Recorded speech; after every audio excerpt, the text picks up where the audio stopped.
Réveille-toi.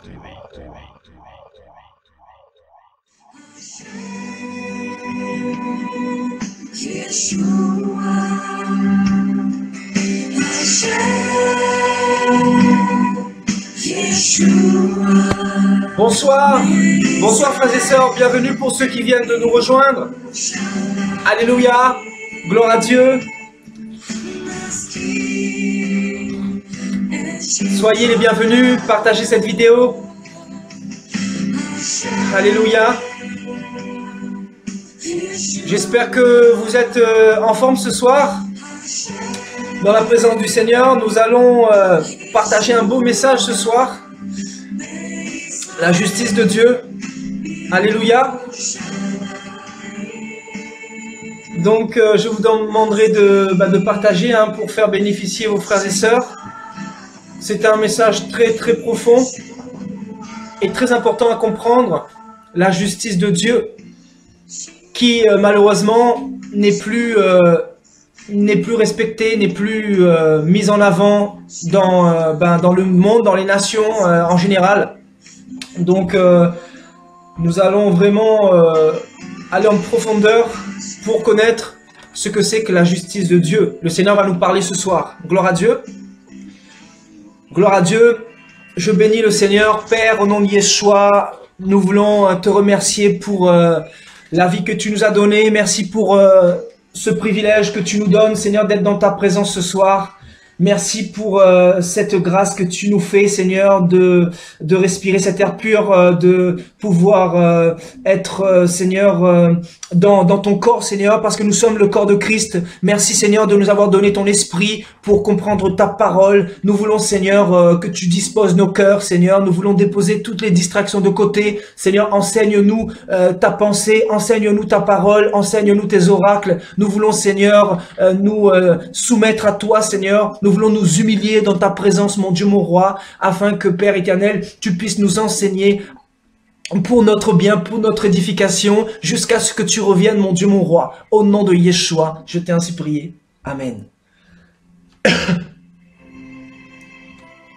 Alléluia.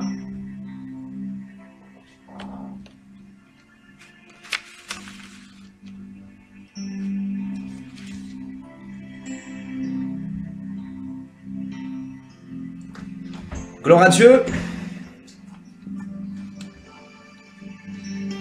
Donc avant de commencer, voilà, j'aimerais vous parler un petit peu de ce que le Seigneur fait dans les coulisses. Comme vous le savez, pour ceux qui suivent un peu ma page, je me suis déplacé hier, donc le vendredi 5. Je suis parti du côté de Rennes pour visiter un frère qui s'appelle Grégory.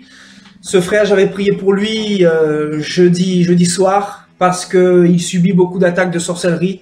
Donc, il est attaqué énormément.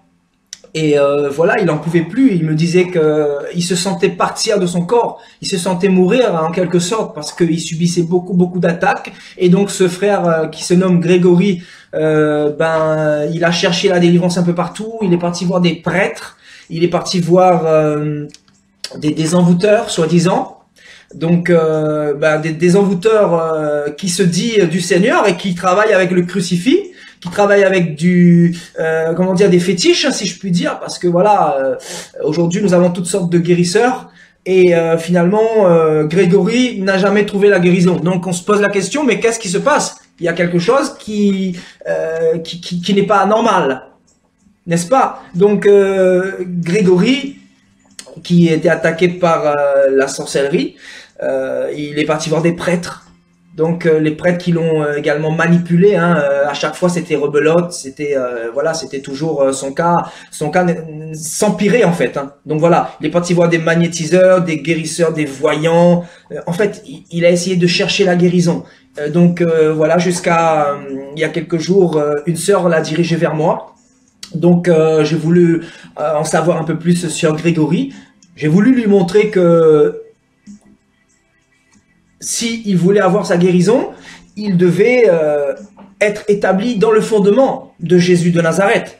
Parce qu'on ne peut pas être délivré sans la parole de Dieu. On ne peut pas être délivré sans connaître la vérité. Et la vérité, c'est Jésus-Christ. Jésus-Christ disait, vous connaîtrez la vérité et la vérité vous affranchira. Amen. Alléluia. Donc, il a fallu que, voilà, je lui prêche l'évangile qui nous demande de nous repentir de nos péchés, de donner notre vie à Dieu, de nous soumettre à la parole de Dieu pour avoir la guérison. Et pour avoir la vie éternelle, et par la suite recevoir son baptême. Donc je lui ai donné le fondement, et je lui ai dit clairement que voilà, si le fondement de sa vie était correct, les sorciers, les satanistes ne pourraient plus l'attaquer. Donc voilà, quelqu'un qui est en Christ, il n'y a plus de condamnation, il peut plus y avoir d'attaque. Certainement, on peut avoir des persécutions, etc. Mais je veux dire, quelqu'un qui est en Christ ne peut plus être sous le joug du diable, parce que le sang de Christ le purifie de tout péché. Donc Satan ne peut plus accuser un enfant de Dieu. Donc j'ai présenté à Grégory l'évangile, je lui ai dit voilà, qu'il fallait abandonner la cigarette.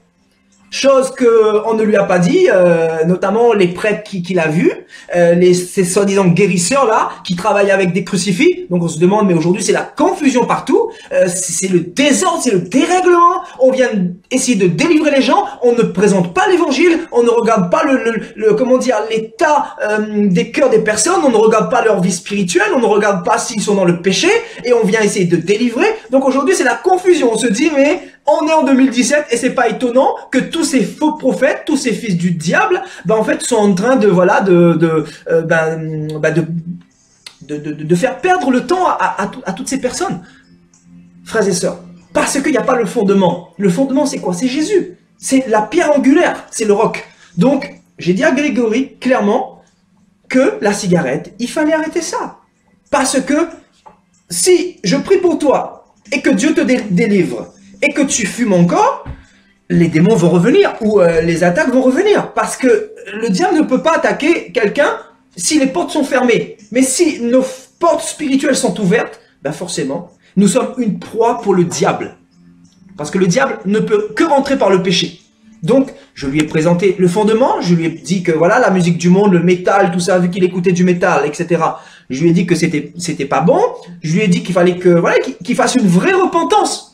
Voilà, je lui ai présenté le Jésus de la Bible, le Dieu Tout-Puissant. Non pas le Jésus des catholiques, mais le Dieu d'Israël.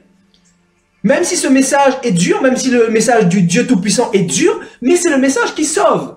Le message de la justice de Dieu. Donc je lui ai dit clairement qu'il fallait voilà, faire une repentance, demander à Dieu pardon pour tous ses péchés. C'est ce qu'il a fait avec moi jeudi soir, avant que je me déplace pour lui, pour son baptême. Donc il a demandé pardon, on a fait une prière ensemble, et ensuite j'ai prié pour lui. Le Seigneur l'a délivré, il ressentait une grosse lourdeur sur ses épaules, il n'arrivait même pas à dormir chez lui, tellement il était attaqué par la sorcellerie. Donc j'ai prié pour lui, le Seigneur l'a délivré, il a passé une nuit comme il n'a jamais passé, c'est-à-dire plus d'attaque, rien. Donc, ce n'est pas moi qui l'a délivré, bien sûr c'est Dieu à travers moi, à travers son serviteur, mais c'est surtout, si je puis dire, c'est le fondement de Christ qui a été mis au centre et qui a fait que le miracle s'est déclenché. Parce que là où il n'y a pas le fondement, là où il n'y a pas la sainteté, là où il n'y a pas la repentance, là où il n'y a pas la sanctification, il ne peut pas y avoir la délivrance, frères et sœurs. Un prêtre ne peut pas délivrer quelqu'un, lui-même il est dans le péché, il est dans l'idolâtrie. Il se prosterne devant des statues. Il ne peut pas guérir quelqu'un, il ne peut pas délivrer quelqu'un. Parce que la Bible dit que Satan ne peut pas chasser Satan. Parce que si Satan chasse ses démons, ses propres démons, son royaume ne peut pas subsister. Satan ne travaille pas pour diminuer son royaume, mais pour faire croître son royaume. Donc, si nous voulons vraiment avoir un impact contre les démons, contre les principautés, contre le diable, nous devons être établis dans la vérité. Et la vérité, c'est la justice de Dieu. La vérité, c'est la parole de Dieu. Donc aujourd'hui, voilà, il y a des serviteurs qui se lèvent et qui travaillent avec le pendule, qui travaillent avec les morts, qui travaillent avec la sorcellerie. Parce que tout ça, là, le fétichisme, tout ça, là, le pendule, les pentacles, etc., je sais pas, les crucifix, tout ça c'est de la sorcellerie. Tout ça, c'est Babylone. Tout ça, c'est pas Dieu.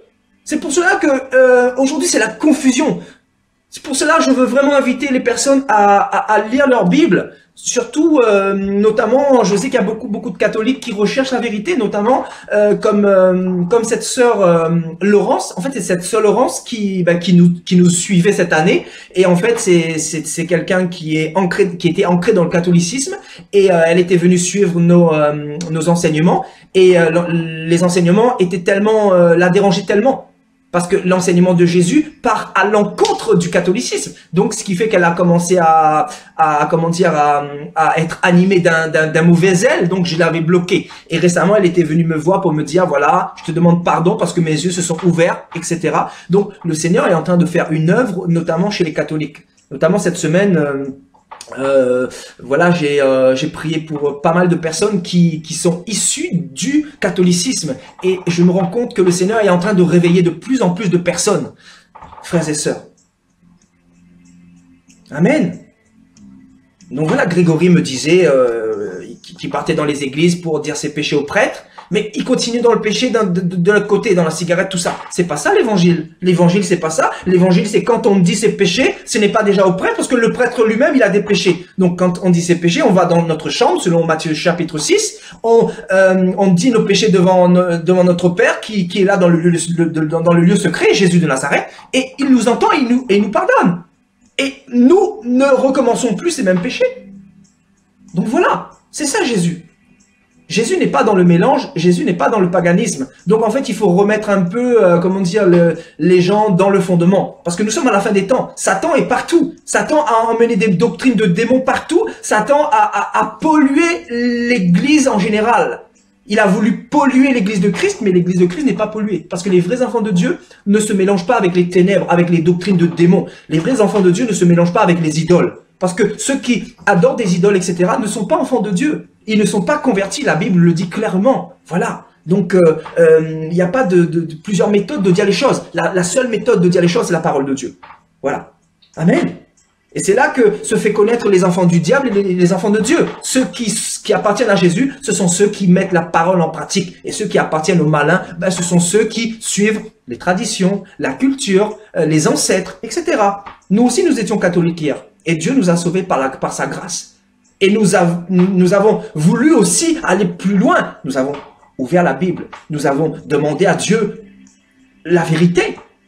Et Dieu s'est révélé à nous. Et maintenant, nous voulons aussi que beaucoup d'autres personnes soient délivrées.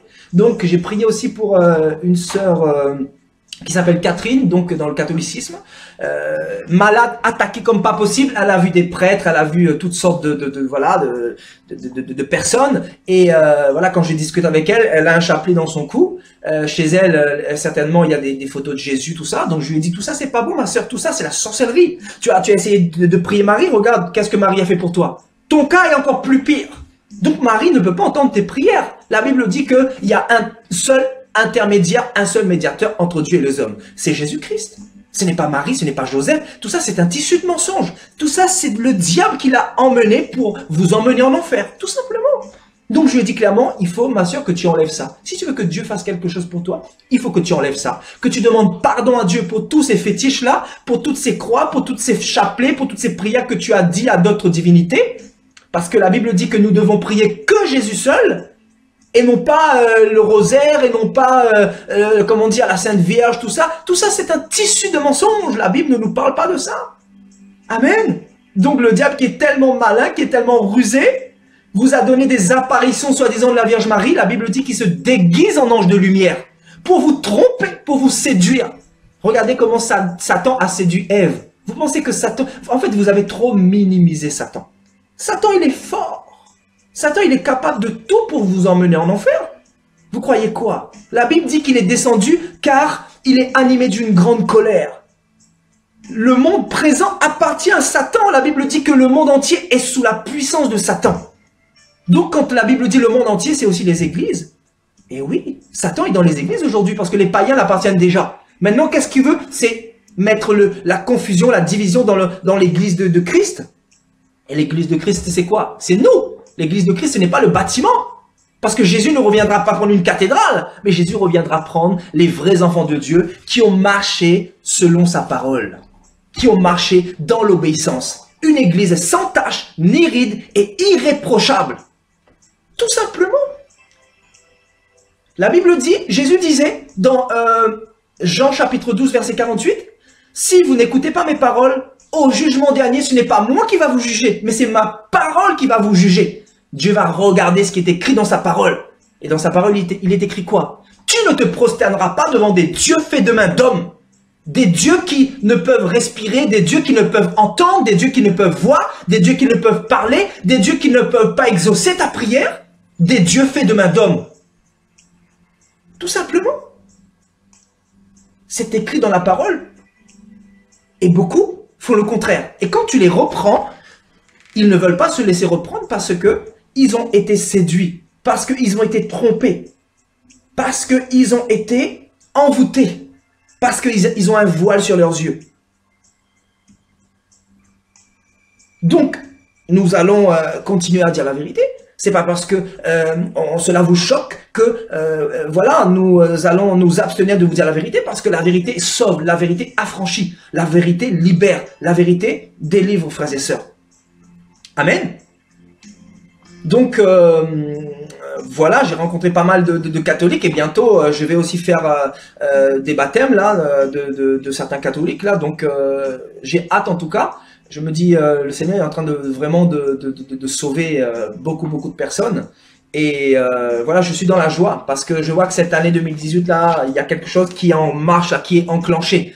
Notamment, le Seigneur me montre un peu en ce début d'année que les choses vont dans le sens là de toujours de la parole, la parole, la parole. C'est pour ça que nous mettons toujours au centre la parole, frères et sœurs. Amen. Gloire à Dieu. Donc, nous avons fait le baptême de Grégory vendredi, comme vous avez pu le constater. C'est ça l'évangile. L'évangile, c'est pas un petit peu d'eau sur la tête. C'est quoi ça? On a vu ça où? On a vu ça où? Voilà, le baptême par immersion, pour être disciple de Jésus, pour être protégé. Parce que sinon, on ne peut pas être protégé. C'est normal, le diable nous attaque. C'est normal qu'on est attaqué par des démons, par des sorciers, par des satanistes, par des occultistes, parce qu'on n'a pas la protection de Dieu, parce qu'on fait les choses comme nous voulons les faire. Nous ne faisons pas les choses comme la parole de Dieu nous le demande. Voilà.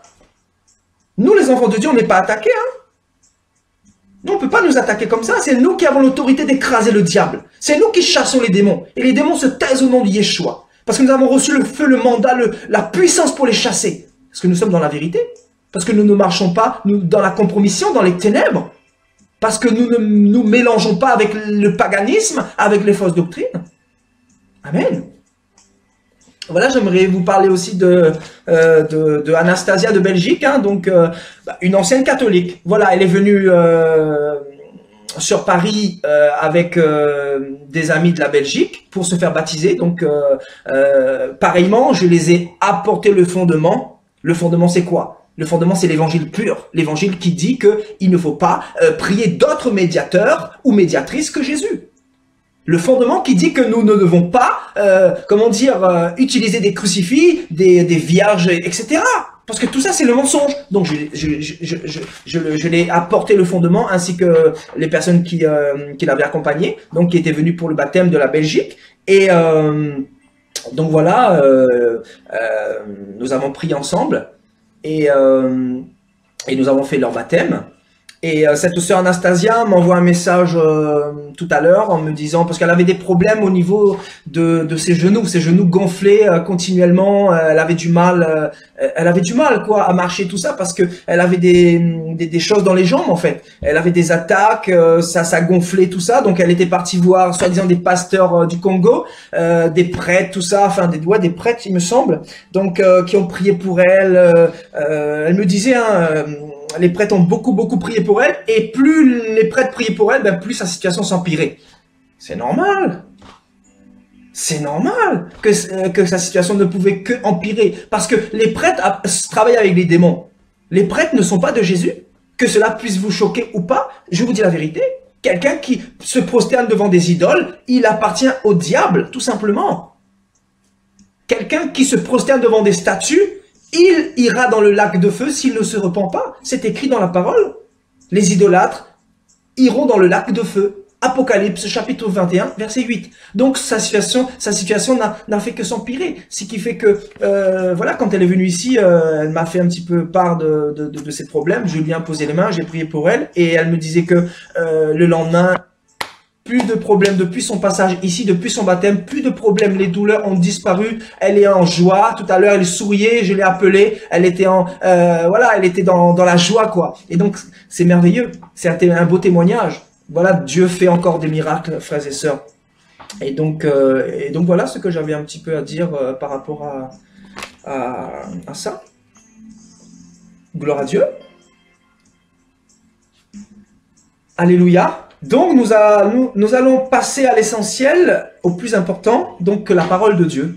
Il y a un beau message qui nous attend ce soir, donc je vous invite, je vous exhorte à prendre vos Bibles, à prendre un stylo et à prendre un cahier pour prendre des notes. Parce que nous allons étudier un thème très très important ce soir, frères et sœurs. Donc pourquoi un stylo, pourquoi un cahier? Pour pouvoir reméditer tout ce que nous allons voir ce soir. Je vous dis, c'est très très important. Si vous voulez vraiment avancer avec Dieu, vous devez prendre des notes et vous devez aussi vous investir. Parce que ce n'est pas nous qui allons sans cesse travailler pour vous. Nous vous donnons les oracles de Dieu. Maintenant, à vous aussi de prendre la grâce de Dieu, non pas en vain, mais de la prendre avec joie. Alléluia. Donc, nous allons partir dans Luc chapitre 1.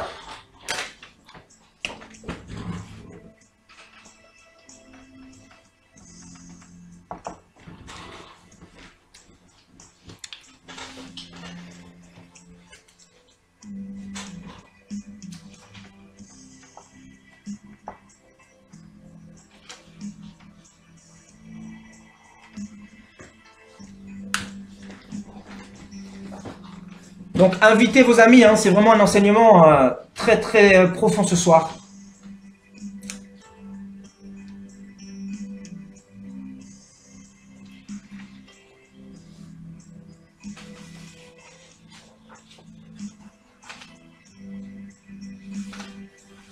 Alléluia.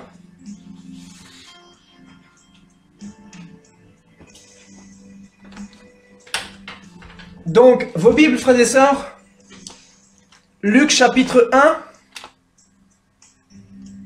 à partir du verset 67. Donc si vous y êtes, on y va. Zacharie, son père, donc le père de Jean-Baptiste, fut rempli du Saint-Esprit et il prophétisa en ces mots. Béni soit le Seigneur, le Dieu d'Israël, de ce qu'il a visité et racheté son peuple. Et nous a suscité un puissant sauveur dans la maison de Jacob, de David son serviteur. Comme il l'avait annoncé par la bouche de ses saints prophètes des temps anciens, un sauveur qui nous délivre de nos ennemis et de la main de tous ceux qui nous haïssent.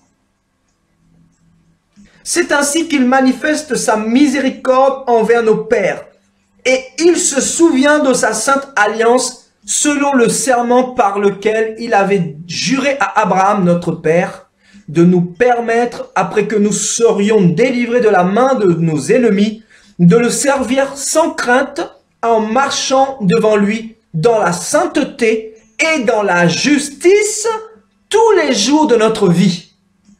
Et toi, petit enfant, tu seras appelé prophète du Très-Haut. Car tu marcheras devant la face du Seigneur pour préparer ses voies, afin de donner à son peuple la connaissance du salut, par le pardon de ses péchés, grâce aux entrailles de sa miséricorde de notre Dieu, en vertu de laquelle le soleil levant nous a visités d'en haut, pour éclairer ceux qui sont assis dans les ténèbres et dans l'ombre de la mort, pour diriger nos pas dans le chemin de la paix. Or, l'enfant croissait et se fortifiait en esprit, et il demeura dans les déserts jusqu'au jour où il se présenta devant Israël. Alléluia, gloire à Dieu. La justice de Dieu, frères et sœurs. Donc ici, le père de Jean-Baptiste, qui s'appelle Zacharie, va parler, va prophétiser. Zacharie va être rempli du Saint-Esprit.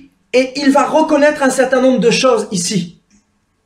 Il va bénir le Seigneur, le Dieu d'Israël, de ce qu'il a visité et racheté son peuple par le Messie qui s'appelle Jésus-Christ. Donc le Dieu d'Israël qui a fait des promesses à Abraham, à Isaac et à Jacob, de sceller cette alliance, de multiplier la postérité d'Abraham. Donc la postérité d'Abraham, bien évidemment, ce sont les croyants, parce que Abraham, c'est pour ainsi dire le père de la foi. Donc nous qui marchons par la foi, nous sommes aussi la postérité d'Abraham, la postérité spirituelle, non pas physique mais spirituelle. Donc ici, Zacharie s'adresse à tous ceux qui désiraient attendre le Messie également. Donc, le Seigneur, le Dieu d'Israël, avait annoncé par la bouche de ses saints prophètes qu'un sauveur allait arriver. Et ce sauveur-là allait délivrer l'humanité de la main de tous ceux qui nous haïssent, c'est-à-dire l'ennemi de nos âmes, les démons, les principautés, les méchants de ce monde, frères et sœurs. Mais nous savons que nous n'avons pas à combattre contre le sang et la chair, mais contre les démons. Donc, le Sauveur était venu justement pour nous délivrer de nos ennemis. Et nos ennemis, bien évidemment, ce sont les démons. Ce sont les démons et le diable et son armée et son gouvernement, frères et sœurs. C'est ainsi qu'il manifeste sa miséricorde envers nos pères et il se souvint de sa sainte alliance avec le serment par lequel il avait juré à Abraham, notre père, de nous permettre, après que nous serions délivrés de la main de nos ennemis, de le servir sans crainte. Donc Zacharie est en train de dire que voilà, le Seigneur a prophétisé que le Messie allait venir pour nous délivrer de nos ennemis afin que nous puissions le servir sans crainte, afin que nous puissions être réconciliés avec Dieu et que nous puissions le servir sans crainte. Amen. En marchant devant lui dans la sainteté et dans la justice tous les jours de notre vie, frères et sœurs. Donc ici, Zacharie va donner cette révélation parce que Zacharie savait que le Dieu d'Israël était saint. Zacharie savait que le Dieu d'Israël était un Dieu dans la justice parfaite, dans la plénitude de la justice. Et il était venu justement pour nous apporter cette justice, pour nous justifier, frères et sœurs. Parce que dans la loi de Moïse, nous n'étions pas justifiés par la loi en elle-même, parce que la loi nous condamnait, tandis que la grâce nous réconcilie, frères et sœurs, avec le Père. Donc Zacharie va dire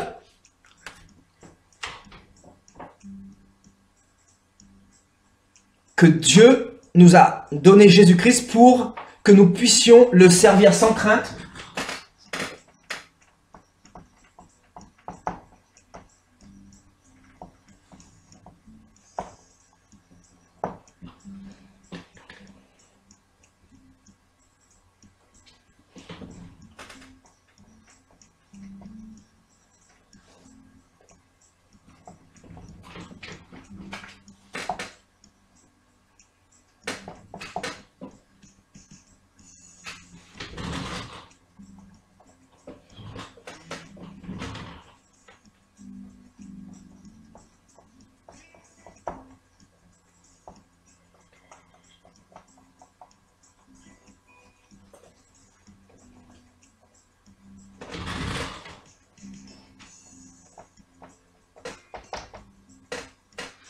Voilà, donc Zacharie va donner une révélation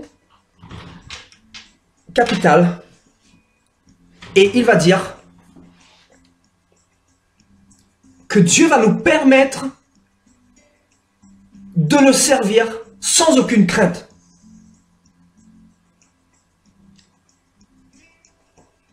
En marchant devant lui dans la sainteté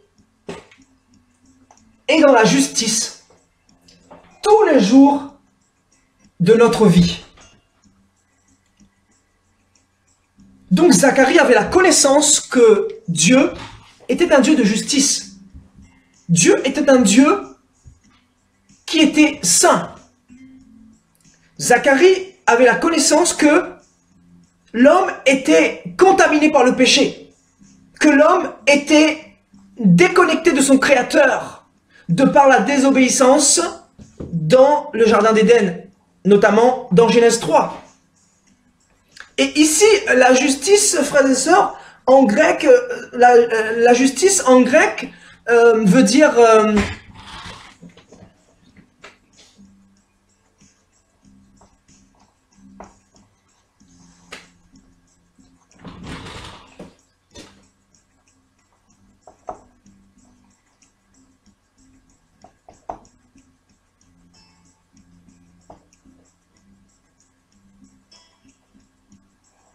Donc, le terme, la justice en grec, en fait, signifie dikaiosune, exactement.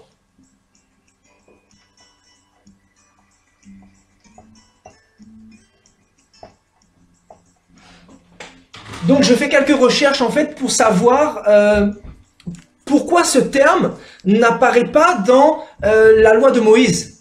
Et le Seigneur me disait que, en fait, la loi de Moïse ne pouvait pas justifier l'homme. Donc c'est pour cela que la justice va commencer à apparaître dans le Nouveau Testament, parce que Jésus-Christ, en fait, il est lui-même la justice révélée.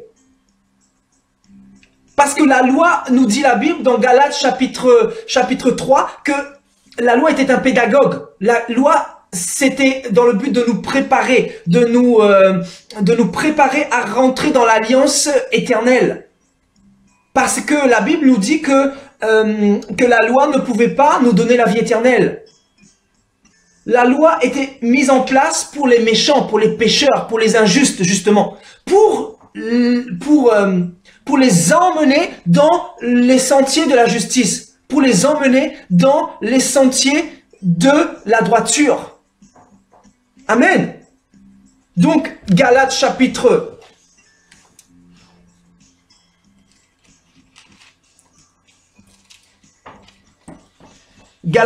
3 au verset 24 nous dit « Ainsi la loi a été un précepteur pour nous conduire à Christ afin que nous soyons justifiés par la foi. » Et donc, le terme justement dikaiosune, donc dikaiosune, est employé dans la Bible 75 fois. Et ce terme-là ne se trouve aucunement dans, dans l'Ancien Testament, dans l'Ancienne Alliance. Donc je me suis dit, mais Seigneur, c'est pas un hasard, c'est pas un hasard. Donc ce terme-là, justice, ne se trouve pas dans la loi de Moïse, tout simplement parce que les hommes ne pouvaient pas être justifiés par la loi en elle-même. Et nous allons jeter un coup d'œil dans 2 Corinthiens 3 pour comprendre cela.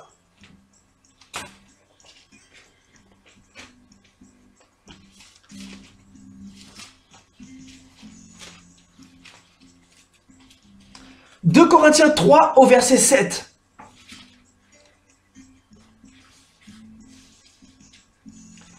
Or, si le ministère de la mort, gravé avec des lettres sur des pierres, a été glorieux au point que les fils d'Israël ne pouvaient fixer les regards sur le visage de Moïse, à cause de la gloire de son visage, bien que cette gloire ait été passagère, combien le ministère de l'Esprit ne sera-t-il pas glorieux?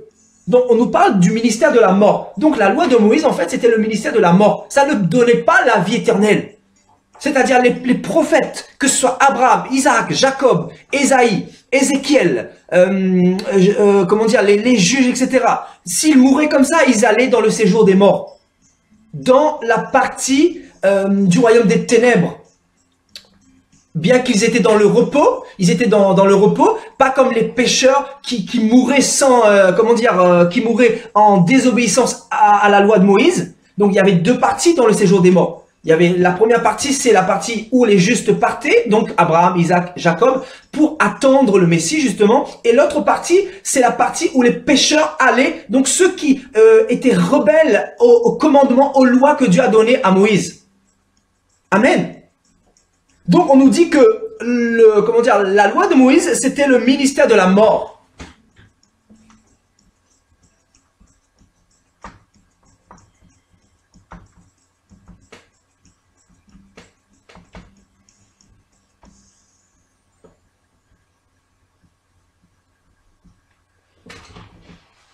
Donc, donc le ministère de la mort. Et le verset 9, si le ministère de la condamnation a été glorieux, le ministère de la justice est de beaucoup supérieur en gloire. Donc on nous dit que la loi de Moïse, c'est le ministère de condamnation. Amen.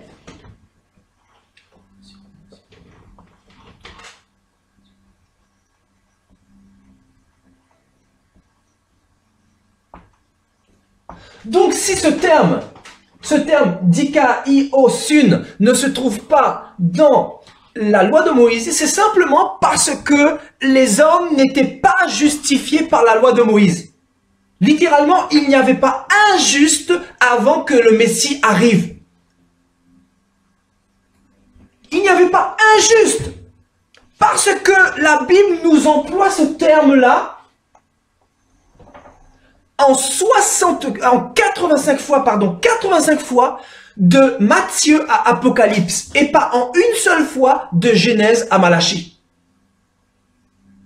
Donc Dieu nous montre par là que les hommes avant Jésus-Christ ne pouvaient pas être justifiés. Parce que dans justice, il y a quoi? Il y a justification, frères et sœurs. Amen. Justification. Donc nous apprenons par là que quand Jésus est venu, il est venu pour justifier les hommes. Amen. Nous allons par exemple voir dans Job, il y avait des hommes justes, il y avait des hommes intègres, mais le Seigneur n'employait pas le terme juste, mais intègre. D'autres mots, d'autres adjectifs qualificatifs. Par exemple, nous allons partir dans Job chapitre 1, frères et sœurs.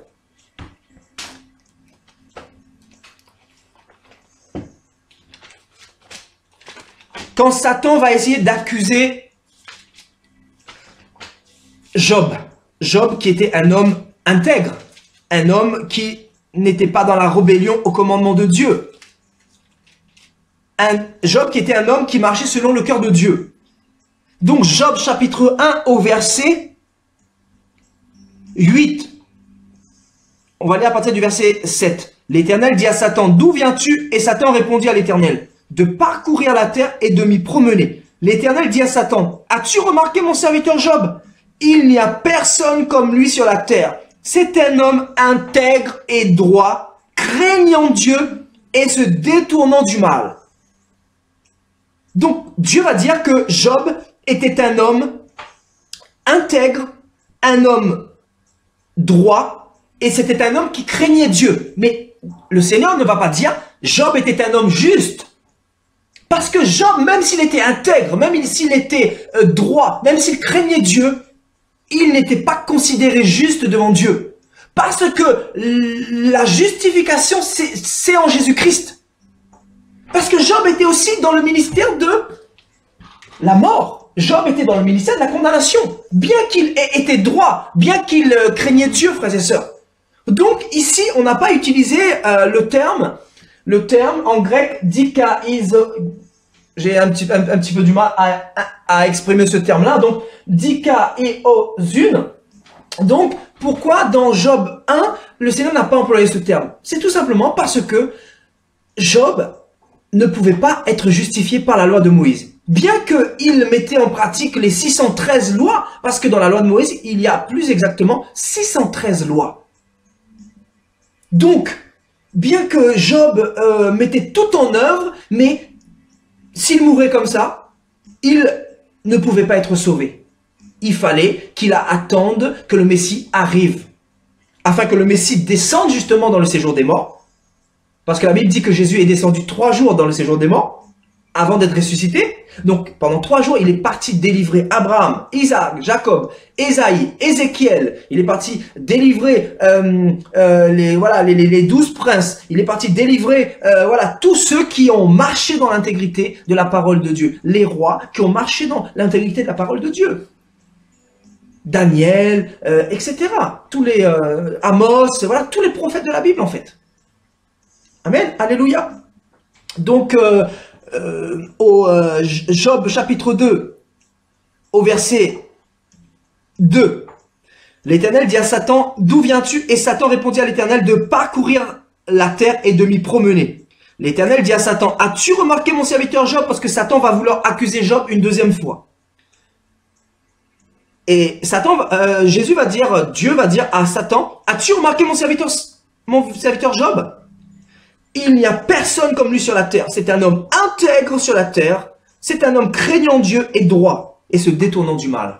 Donc le Seigneur va réutiliser ce terme intègre, droit et craignant Dieu. Mais il ne va pas utiliser ce terme justement juste. Donc pourquoi de Matthieu à Apocalypse, il y a plus de 85 reprises ce terme grec a été utilisé? C'est simplement parce que le Messie est arrivé à partir de ce moment-là. Amen. Et on nous dit que, voilà, si on retourne dans 2 Corinthiens chapitre 3, au verset 11, en effet, ce qui était passager a été glorieux. Si ce qui a été passager a été glorieux, ce qui est permanent est bien plus glorieux.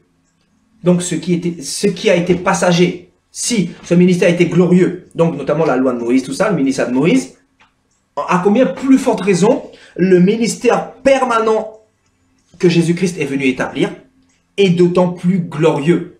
Donc parce que Jésus n'a pas péché et il a vécu une vie irréprochable. C'est pour cela qu'il est le seul qui est appelé juste sur la terre. Et donc c'est pour cela qu'il est venu justement nous donner le ministère de la justice. Et donc le terme justice, justement, nous allons le développer un peu, frères et sœurs. Donc dans justice, vous avez...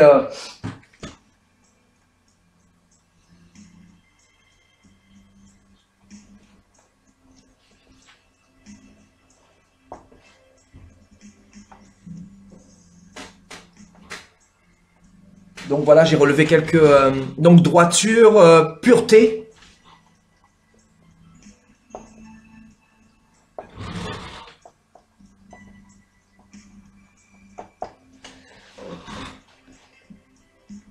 Donc, pensée et action correcte.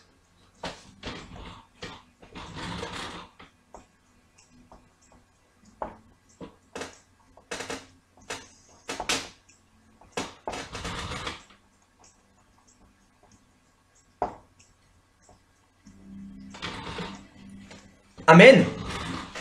Donc, en fait, la justice, c'est une condition pour être agréé par Dieu. Amen.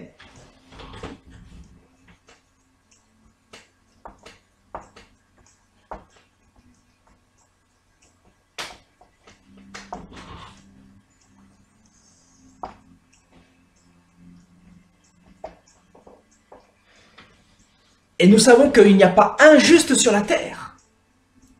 C'est pour ça que Jésus devait intervenir. Parce que si Jésus n'était pas intervenu, personne ne serait sauvé. Parce qu'aujourd'hui, nous pouvons être appelés justes. Parce que Jésus habite en nous. Donc Satan, quand il nous voit, ce n'est plus nous qu'il voit, mais c'est Jésus qui vit en nous. La Bible dit quoi? Si nous vivons, ce n'est plus nous qui vivons, mais c'est Jésus qui vit en nous. Donc Satan, quand il nous regarde, il voit Jésus en nous. Il voit la justice de Jésus en nous. Parce que nous-mêmes, frères et sœurs, nous sommes pécheurs devant Dieu. Amen. Donc nous sommes sauvés vraiment par grâce. Donc, littéralement, Jésus est venu accomplir sa justice dans nos vies pour que nous soyons sauvés. Donc la justice signifie la vertu, donc la droiture. Donc dans le Seigneur, il y a de la droiture, il y a de la pureté. Et tout ce que Dieu fait, est correct. Et donc, il est venu, en fait, nous communiquer ce germe-là, frères et sœurs. Amen. Il est venu nous communiquer cette semence-là, la justice. Et cette semence-là nous devait être communiquée par la justice de Dieu, par le Saint-Esprit, frères et sœurs. Amen. Par le Saint-Esprit, par la mort de Jésus et la résurrection de Jésus. Donc, en fait, il fallait un sacrifice pour nous pardonner nos péchés, pour nous justifier en permanence de nos péchés. Parce que les animaux, au temps de la loi de Moïse, ne pouvait pas racheter, comment dire, l'âme de tous ceux qui allaient mourir. Ils allaient quand même dans le séjour des morts.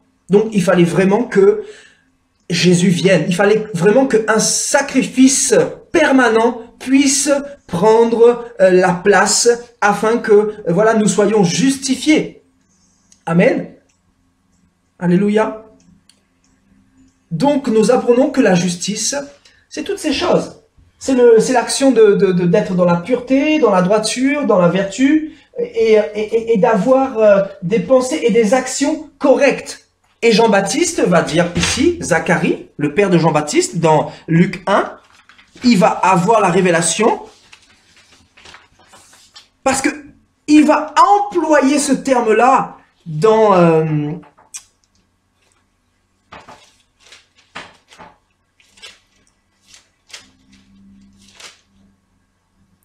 Amen. Voilà, Luc chapitre 1.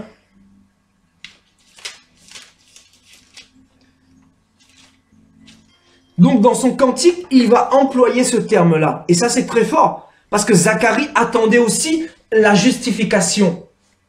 Il attendait la justification. Et là, il était rempli du Saint-Esprit. Et qu'est-ce qu'il va dire? Il va dire,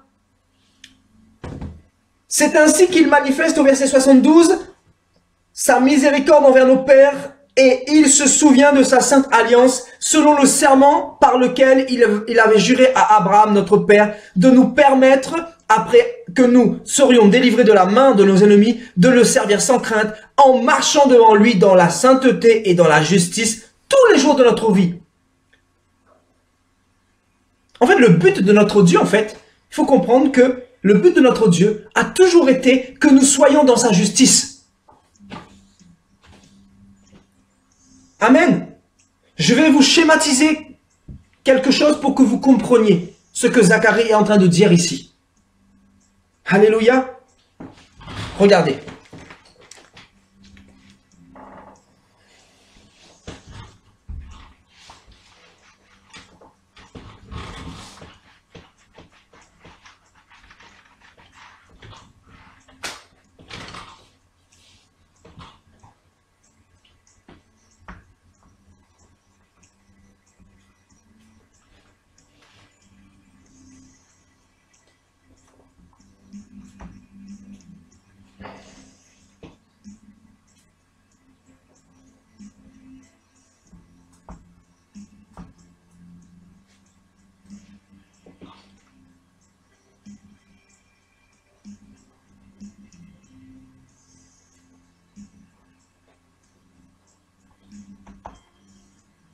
Donc, au commencement, quand Dieu a créé l'homme, l'homme était dans le standard de Dieu.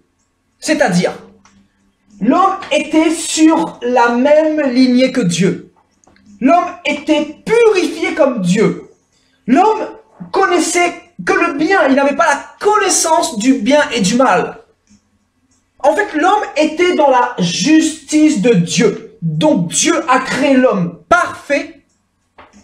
Amen. Donc Dieu a créé l'homme parfait.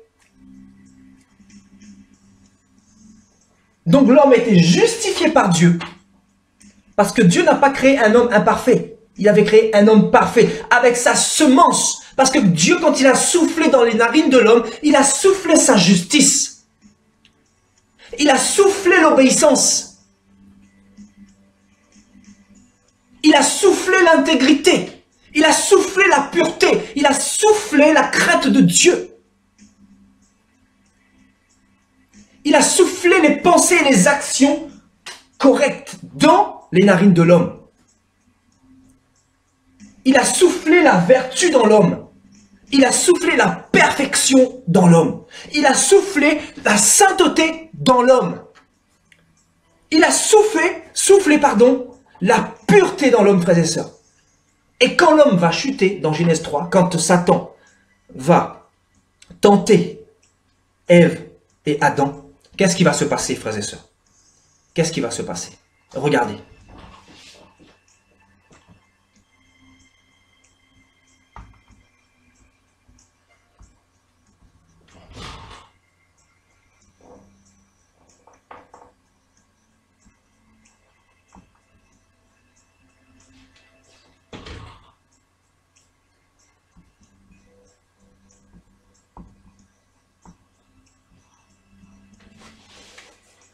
l'homme va passer du stade de juste à coupable. Donc, il ne pouvait plus être justifié par son Dieu. Parce que Dieu avait donné un commandement à Adam et Ève. Dieu a dit clairement, tu pourras manger de tous les arbres du jardin, mais quant à l'arbre de la connaissance du bien et du mal, tu n'en mangeras point. Parce que le jour où tu en mangeras, tu mourras certainement. Le ministère de la mort. Amen. La loi de Moïse, le ministère de la mort. Parce que le jour où tu en mangeras, tu ne seras plus justifié par moi.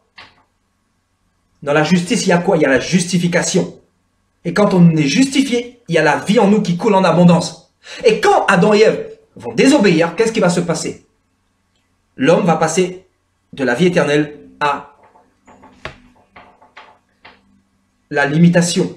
Donc l'homme va vivre 50, 60, 70 ans, bien qu'il y a des hommes qui ont vécu jusqu'à 967 ans, notamment dans Genèse là-bas, mais l'homme était limité. Donc, Satan a arrivé à emmener la mort dans l'humanité. Et parce que l'homme ne pouvait plus être justifié, même si l'homme criait à Dieu, Dieu disait non, je t'ai donné un commandement. Tu n'as pas obéi. Maintenant, tu ne peux plus être justifié. Mais Dieu ne s'est pas arrêté à là. Parce qu'il aurait pu nous condamner. Il aurait pu dire, voilà, l'homme m'a désobéi, ma propre créature, que j'ai parlé, que j'ai donné mes lois, mes commandements, que j'ai donné un ordre précis dans Genèse 2. Il aurait pu s'arrêter là. Mais non. Qu'est-ce qu'il va faire? Qu'est-ce qu'il va faire, frères et sœurs? Donc, ici, c'est après la chute. Amen.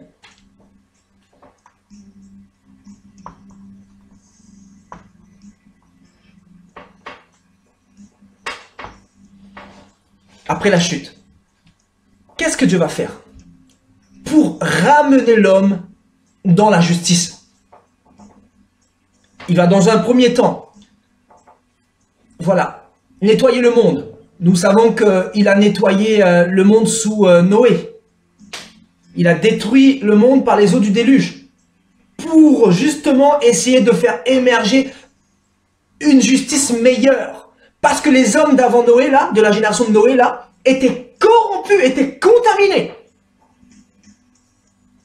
Nous savons que le Seigneur avait détruit Sodome et Gomorrhe parce que Sodome et Gomorrhe étaient tellement dans l'injustice, étaient tellement dans le mal, étaient tellement dans le péché. Satan était rentré dans Sodome et Gomorrhe et avait tout corrompu.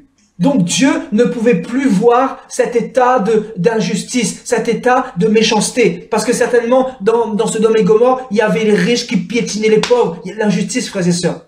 Il y avait les riches qui mangeaient et qui ne partageaient pas avec les opprimés, avec ceux qui n'en avaient pas les moyens. L'injustice, frères et sœurs. Et nous savons que ce monde est un monde d'injustice. Regardez ce monde. Oui, la justice de Dieu. Quand nous avons perdu la justice de Dieu, l'homme a commencé à avoir de l'orgueil, la semence du diable. L'homme a commencé à recevoir le caractère de Satan. Et qu'est-ce qu'il va faire? Il va faire tellement de choses mauvaises, néfastes. Il va se liguer contre Dieu, littéralement, se proclamant lui-même Dieu. Parce qu'aujourd'hui, l'homme est son propre Dieu. Parce que il n'a pas la justice de Dieu, mais il a ses propres lois. Il s'est fait ses propres lois. Et ces propres lois qui, bien évidemment, vient de Satan, le poussent à s'opposer à Dieu, à faire le mal, lui poussent à devenir orgueilleux, égoïste, hautain, etc., à vouloir toujours posséder plus et ne jamais partager, etc.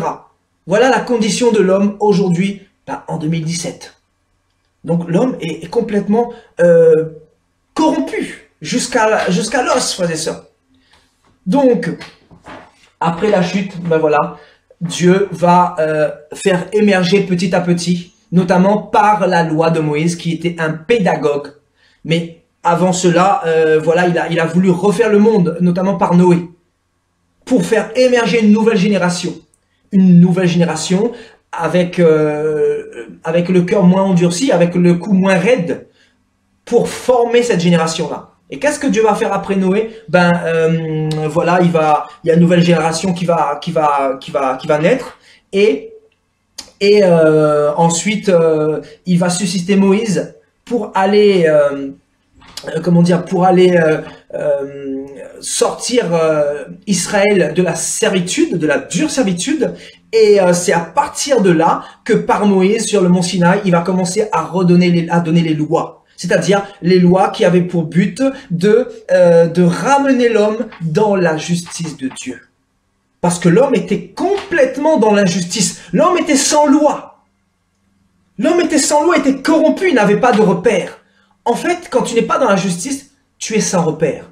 Tu n'as pas de repère. Tu es aveugle. Et la Bible nous dit clairement que le diable a aveuglé l'intelligence des païens. Parce qu'ils ne voient pas briller la loi de Dieu, la loi qui nous emmène à la justice. De Corinthiens, chapitre 4, verset 3. Donc les païens, nous savons qu'ils sont aveuglés. Parce qu'ils n'ont pas les lois de Dieu pour les emmener dans cette justice. Pour être justifiés, pour avoir la vie éternelle. Parce qu'ils pensent qu'après la mort, il n'y a plus rien. Mais ils se trompent. Parce qu'après la mort, nous savons que il y a l'éternité, frères et sœurs. Et pour aller dans l'éternité là, il faut avoir la justice de Dieu en nous. Et la justice de Dieu ne vient pas de nous. Parce que nous-mêmes, nous ne sommes pas capables d'être justes. Il n'y a aucun homme qui est juste sur la terre. La Bible dit que aucun homme ne peut être juste. Il n'y a pas un juste sur la terre. Pas un seul. Mais par Jésus-Christ, nous pouvons être justifiés. Parce que c'est le seul qui est mort et ressuscité. C'est le seul qui a eu une vie irréprochable. C'est le seul qui a eu une vie de droiture. C'est le seul qui a craigné Dieu tout au long de son parcours terrestre. Tout au long de ces 33 années. Donc c'est pour cela qu'il est le seul à prétendre justifier l'humanité. Non pas Mohamed, non pas Marie. Donc Marie n'est pas une femme juste. Marie n'était pas juste. Les prophètes n'étaient pas justes. Bouddha n'était pas juste. Toutes ces sectes-là, tous ces gourous-là que vous voyez, ils ne sont pas justes. Il n'y a que ceux qui se trouvent en Jésus-Christ qui peuvent prétendre être justifiés par Jésus-Christ et devenir justes par le sang de Jésus qui est en eux, qui coule en eux. Parce que tout n'est que grâce, encore une fois. Amen. Amen. Gloire à Dieu. Donc Zacharie, poussé par l'esprit là, il va dire, hein, Dieu a suscité un Messie là pour nous permettre de le servir sans crainte. Pour ne plus être dans la crainte. Pour ne plus être dans la condamnation littéralement. Parce que la loi de Moïse c'était la condamnation. Si tu coupais la main de quelqu'un, il fallait qu'on te coupe la main également. La loi du talion. Œil pour œil, dent pour dent. C'était ça la loi de Moïse au commencement. La justice de Dieu est telle que si tu fais à quelqu'un du mal, il faut que cette personne te fasse le même mal. Si tu brûles quelqu'un, il faut que cette personne te brûle pareillement. C'est ça la justice de Dieu. Parce que le pécheur ne peut pas rester impuni devant Dieu, frères et sœurs. Donc Dieu a voulu nous montrer que ses exigences étaient hautes. Ses exigences étaient grandes. Et que nous ne pouvions pas les atteindre. Parce que nous étions trop corrompus. Regardez Israël. Le Seigneur a donné Moïse. Il a donné la loi de Moïse. Il a donné des préceptes, des ordonnances, des commandements. Le Seigneur va les reprendre, le Seigneur va leur montrer des miracles terribles. Il va leur montrer, sa puissance à travers la mer Rouge qu'il a ouvert en deux. Il va leur donner de la manne à travers le désert. Il va leur donner de la nourriture qui venait de nulle part. Il va faire sortir de l'eau du rocher d'Horeb. Il va faire paître leurs brebis à travers des miracles terribles. Parce que le désert, c'était sec, il n'y avait rien. Le Seigneur va descendre sur la montagne du Sinaï dans des coups de tonnerre, dans la gloire. Israël a vu le Dieu d'Israël dans toute sa gloire. Et malgré cela, qu'est-ce que Israël va faire? Israël va se rebeller contre Dieu. Et là, qu'est-ce que Dieu va faire? Dieu va commencer à frapper Israël. Parce que Israël, malgré toutes les lois, malgré tous les avertissements, ben, ils se sont endurcis et ils ont promptement sorti des lois de Dieu. Et jusqu'à ce que dans le désert, il y a même des comment dire, les fils de Corée qui ont été engloutis avec toute la famille. Vous savez, dans le séjour des morts, la terre les a engloutis parce qu'ils étaient tellement rebelles. Pourtant, ils avaient les lois de Dieu pour rentrer dans la justice de Dieu. Vous voyez? Donc, les lois de Dieu, c'était la condamnation. Parce que si tu faisais quelque chose de mal, là, tout de suite, tu étais coupable. Tu étais coupable. Il fallait être irréprochable à la lettre. Donc, c'est pour ça que Dieu a donné 613 commandements. Bien évidemment, avec, compris les 10 commandements qu'il a donnés sur le mont Sinaï. Mais si vous allez voir dans Lévitique, dans Nombre, il y a toutes les prescriptions, toutes les prérogatives que le Seigneur a données à Israël pour que Israël puisse avoir une conduite juste. Donc aujourd'hui, nous savons que la loi n'a pas pu justifier l'homme. Dieu a vu parfaitement que l'homme, malgré la loi, était sans force et qu'il lui fallait une justification autre que la loi. C'est pour cela que Jésus va devenir lui-même, va prendre la condamnation de la loi dans son corps, en ayant vécu une vie irréprochable, en ayant vécu une vie dans la gloire, pour essayer de remettre l'homme sur le standard de Dieu. Aujourd'hui, nous les chrétiens véritables, Dieu ne nous voit pas comme après la chute. Amen. Parce que la Bible nous dit que nous vivons dans ce monde, mais nous ne sommes pas de ce monde. Notre royaume est en haut. Donc Dieu ne nous voit pas dans cette caractéristique-là, mais Dieu nous voit dans cette configuration-là. Donc ici, aujourd'hui, c'est le chrétien. Quand je dis l'homme, c'est le chrétien. Amen. Donc on peut le noter aussi.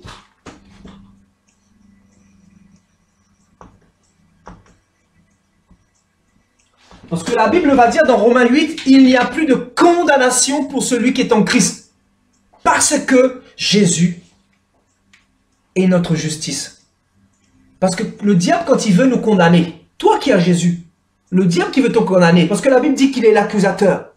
Dis-toi que tu as le roi de justice qui a vécu une vie irréprochable quand il était sur la terre. Et il habite en toi. Et ce n'est plus toi qui vis, mais c'est Jésus qui vit en toi. Donc quand le diable vient t'accuser, quand le diable vient te rappeler ton passé, quand le diable vient te rappeler toutes les erreurs, tous les péchés que tu as fait contre Dieu, tu lui dis, ce n'est plus moi qui vis, mais c'est Christ qui vit en moi. C'est la justice de Dieu qui vit en moi. C'est la justice de Dieu qui m'accompagne partout, à condition bien évidemment que tu marches avec Dieu dans l'intégrité, dans la droiture, dans la pureté, dans les pensées et les actions correctes. Parce que celui qui est en Christ ne peut plus pécher volontairement. La Bible dit que celui qui est en Christ, il est une nouvelle créature. Les choses anciennes sont passées. Voici, toutes choses sont devenues nouvelles.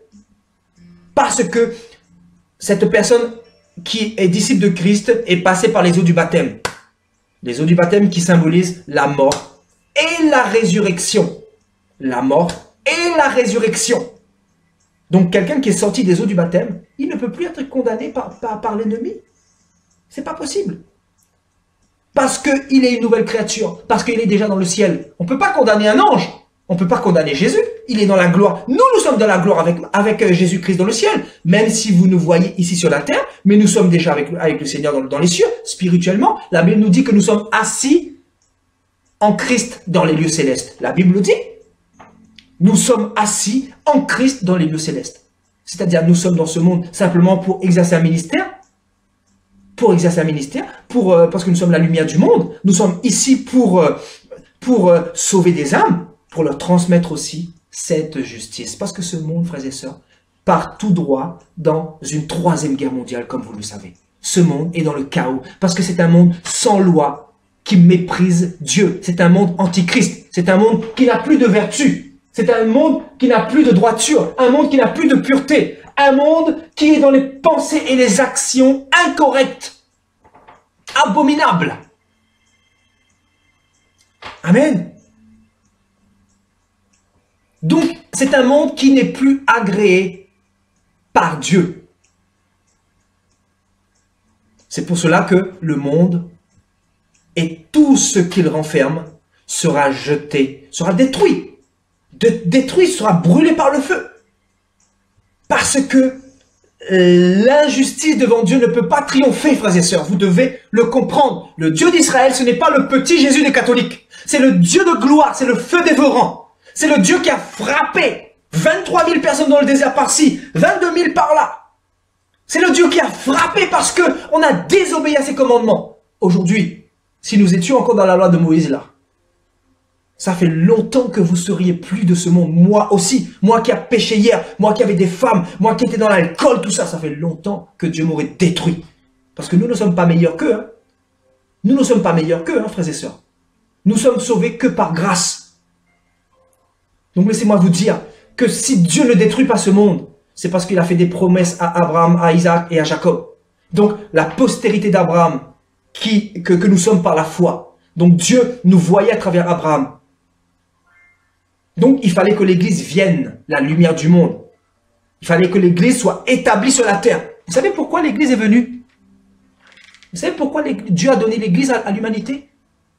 Frères et sœurs, l'Église n'est pas là pour chanter tous les dimanches comme des hypocrites, là. C'est pas ça.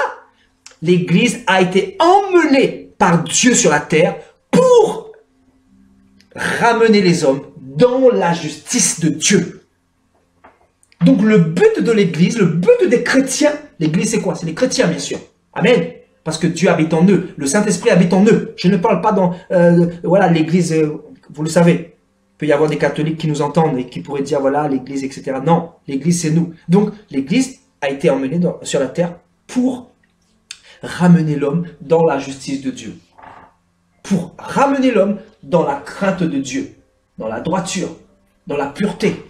Dans les vertus de Dieu. Amen. Alléluia. Donc voilà, par l'action du baptême, il y a quelque chose qui se fait. Et justement, j'ai relevé un verset pour vous que j'aimerais vous partager dans Matthieu chapitre 3, verset 15.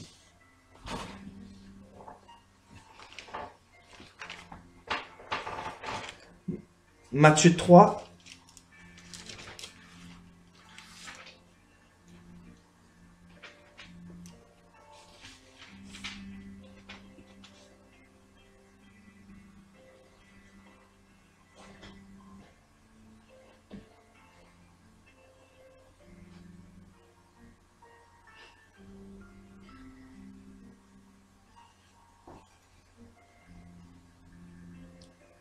Alléluia.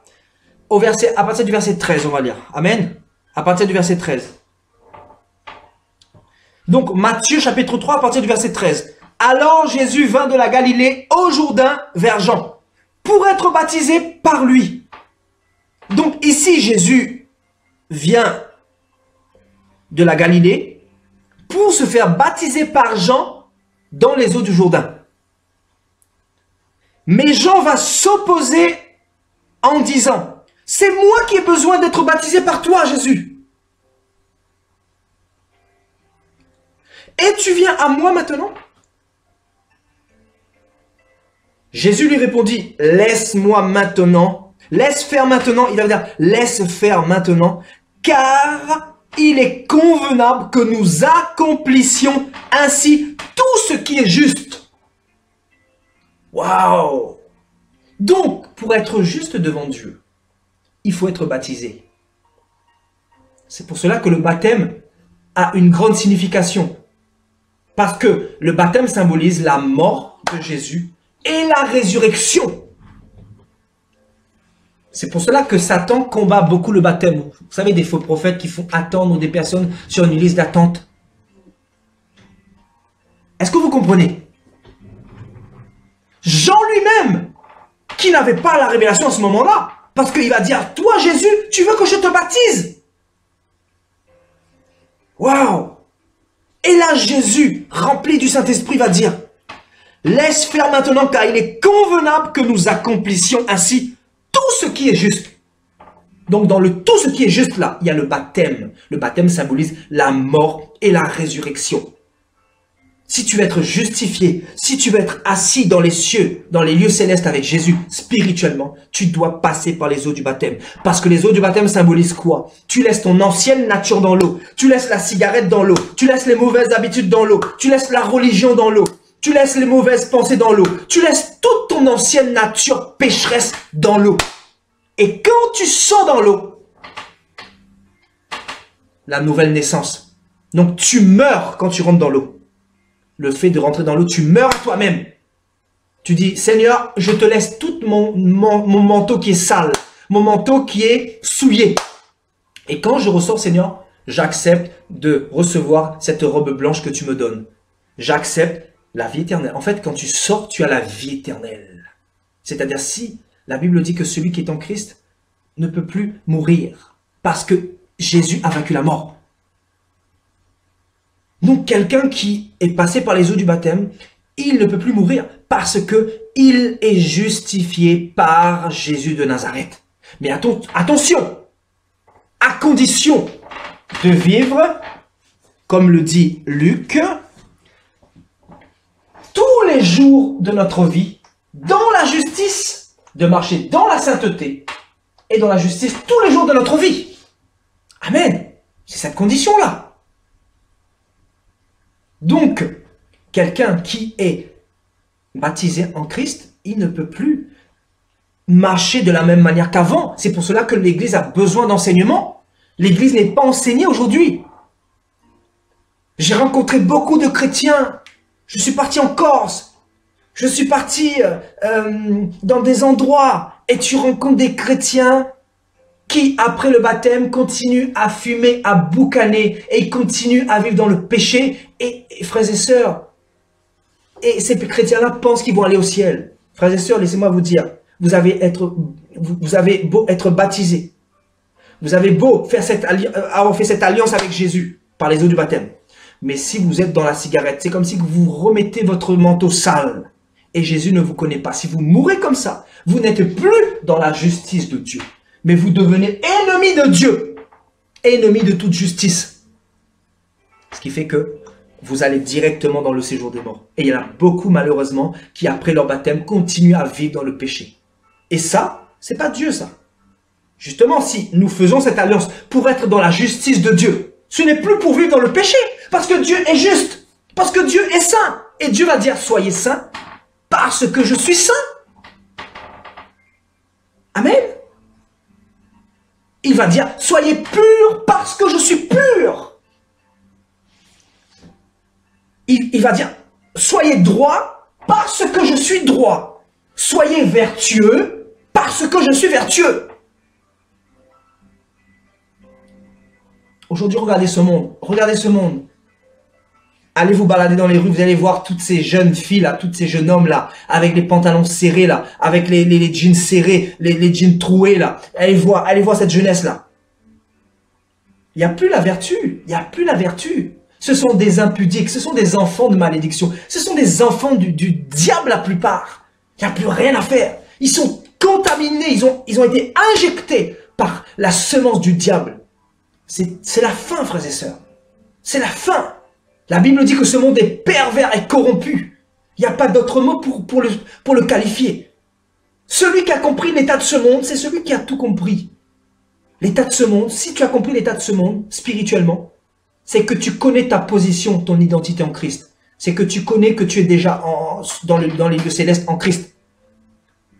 Parce que un chrétien ne peut pas aimer les choses de ce monde. La Bible dit, ne peut pas aimer les choses de ce monde, nous les chrétiens. Parce que nous avons la justice de Dieu en nous. C'est la justice de Dieu qui nous permet de nous lever et de dire aux gens, repentez-vous. Parce que dans la justice de Dieu, il y a la repentance. Donc Jésus est venu avec un seul message, c'était la repentance. Et le message de Jésus, c'est repentez-vous, le royaume des cieux est proche. Abandonnez vos mauvaises voies pour que je vous fasse rentrer dans ma justice. Alléluia.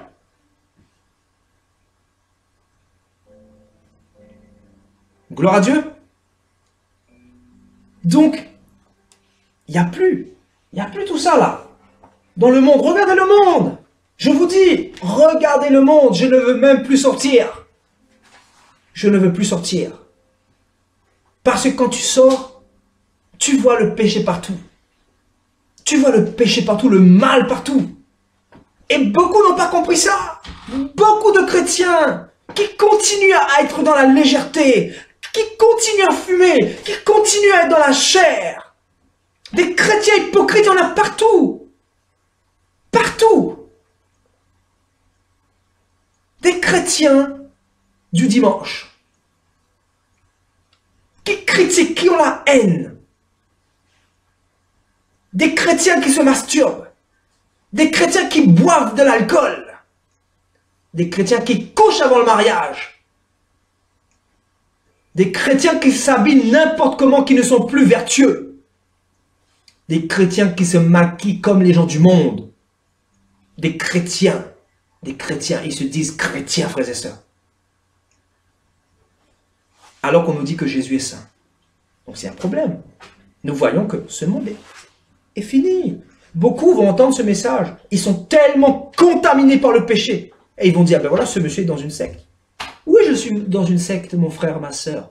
Bien-aimé, je suis dans une secte. Ma secte, c'est la justice. Tu as un problème avec la justice?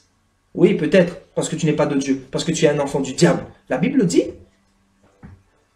Quel langage va avoir Paul face à celui qui a voulu empêcher à une personne d'avoir le salut? Regardez, on va aller dans Acte 13. Acte 13. Le petit Jésus des catholiques. On ne prêche pas le Jésus des catholiques, hein? On prêche le Dieu saint, le Dieu véritable. On n'est pas là pour caresser les gens dans le sens du poil. Parce que Paul a dit que dans les derniers temps, les gens auront la démangeaison d'entendre les choses agréables. Regarde qu'est-ce qu'il va dire Paul dans Acte 13 au verset 8. C'est où on est avec Dieu, où on n'est pas du tout. Voilà. Où on aime Dieu, où on n'aime pas du tout. C'est pas à moitié. On monnaie pas Dieu. Dieu est entièrement juste, entièrement pur. Alléluia. Acte chapitre 13 au verset 8. Mais Élimas le magicien, car c'est ce que signifie son nom, leur faisait opposition, cherchant à détourner de la foi le proconsul. Alors Saül, appelé aussitôt Paul, fut rempli du Saint-Esprit, fixa les regards sur lui et dit, « Homme, plein de toute espèce de ruse et de fraude, fils du diable, ennemi de toute justice. » Ah, et comment Dieu nous parle? Ennemi, merci Seigneur pour ce verset que tu nous donnes. Ennemi de toute justice, ne cesseras-tu point de pervertir les voies droites du Seigneur? Vous voyez, Paul, le langage qu'il va avoir, rempli du Saint-Esprit. Paul n'était pas rempli de l'Église catholique, hein? Paul n'était pas rempli comment dire, du message du pape. Paul n'était pas rempli comment dire, du rosaire. Paul n'était pas rempli, comment dire, de l'esprit de la Vierge Marie. Paul n'avait pas fait une dizaine de chapelets. Mais Paul était rempli du Saint-Esprit. Et il va dire quoi? Aujourd'hui, toi, viens dire ça à un catholique. Viens dire ça à quelqu'un qui est dans le péché, dans l'injustice. Viens dire à quelqu'un qu'il est dans l'idolâtrie. Tu vas voir s'il va pas essayer de te tuer. Parce qu'il n'est pas dans la justice et parce que tu le reprends par la justice de Dieu et il veut t'égorger et il veut te décapiter. Et il te dit que tu es dans une secte. Oui, nous sommes dans une secte. La secte dans laquelle nous sommes, c'est la justice de Dieu. Et nous le revendiquons partout où nous passons. Partout où nous passons. Et nous emmenons le conseil de Dieu, la gloire de Dieu, l'évangile de Dieu, la puissance de Dieu, les prodiges de Dieu. Nous emmenons la sainteté de Dieu. Afin que les âmes puissent être sauvées. Parce que ce monde va être détruit, frères et sœurs. C'est écrit. Donc, qu'est-ce qu'il y a encore de bon dans ce monde, si ce n'est que la justice de Dieu, frères et sœurs? La justice de Dieu. Si tu veux être ami de Dieu, sois juste. Sois juste dans tout ce que tu fais, dans tout ce que tu dis. Sois juste. Tu veux être ami de Dieu comme Job, comme Abraham, qui ont été bénis par leur justice. Dieu les a récompensés. Abraham. Vous savez, si le monde est encore là, c'est grâce à Abraham. Je vous le dis la vérité. Je vous dis la vérité. Le Seigneur va dire, quand il va dire à son peuple d'Israël, il va dire, quand vous allez dire, voilà, tout ce que le Dieu d'Israël a fait pour vous, ne dites pas que c'est à cause de votre justice. Parce que si c'était pas Abraham, ça fait longtemps que je vous aurais détruit. Mais Dieu a à chaque fois laissé un reste. C'est pourquoi le Dieu d'Israël a laissé un reste, parce qu'Israël était complètement corrompu. Vous savez, si Dieu n'avait pas laissé un reste là, il a laissé un reste parce qu'il a fait des promesses à Abraham, à Isaac et à Jacob. Parce que l'église devait arriver. Vous savez, s'il n'y avait pas, comment dire, le reste que Dieu avait fait là, ça fait longtemps, nous ne serions plus de ce monde. Fini. Par la justice d'Abraham. Abraham était un homme intègre. Non pas juste, il était juste dans le sens où il était droit avec Dieu, mais il n'était pas juste dans le sens justifié par le sang de Christ. Parce qu'il n'y a que le sang de Christ qui peut nous rendre justes en fait. Amen. Alléluia. Gloire à Dieu. Abraham. Et moi, Abraham, c'est vraiment quelqu'un, je me dis, mais le Seigneur, il avait tout calculé en fait. Il avait mis Abraham ici bien stratégiquement. On va étudier, on va partir dans Abraham dans un instant là. On va partir dans Hébreux 4 qui nous parle justement d'Abraham. On va partir voir un petit peu, comment dire, parce que vous allez comprendre quelque chose. Nous allons y partir dans un instant finalement. Parce que vraiment le Seigneur est trop fort. Et donc vous voyez, la justice de Dieu. La justice de Dieu. Vous voyez, donc le Seigneur dit, voilà, Paul dit ici, homme plein de toute espèce de ruse et de fraude, fils du diable. Donc, les personnes qui ne sont pas dans la justice de Dieu, les personnes qui ne sont pas vertueuses, droites, pures, et qui ont des pensées, des actions qui ne sont pas correctes, ce sont des fils du diable. C'est écrit. C'est écrit. Et forcément, ils vont s'opposer à toi. Ils vont s'opposer à toi parce qu'ils ont l'injustice. Donc, l'injustice, combat la justice. Ça a toujours été comme ça. N'est-ce pas? Vous voyez, la parole ne fait pas dans la demi-mesure. La parole est droite pour celui qui veut l'accepter. Pour celui qui ne l'accepte pas, demeurez dans votre injustice. Mais quoi qu'il en soit, le jugement de Dieu arrivera. C'est écrit. Alléluia. Romains chapitre 4. Alléluia. Romains chapitre 4.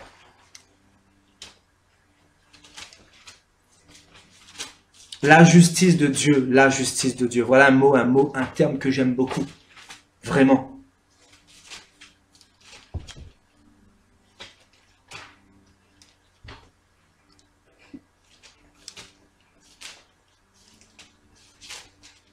Donc, Romains chapitre 4,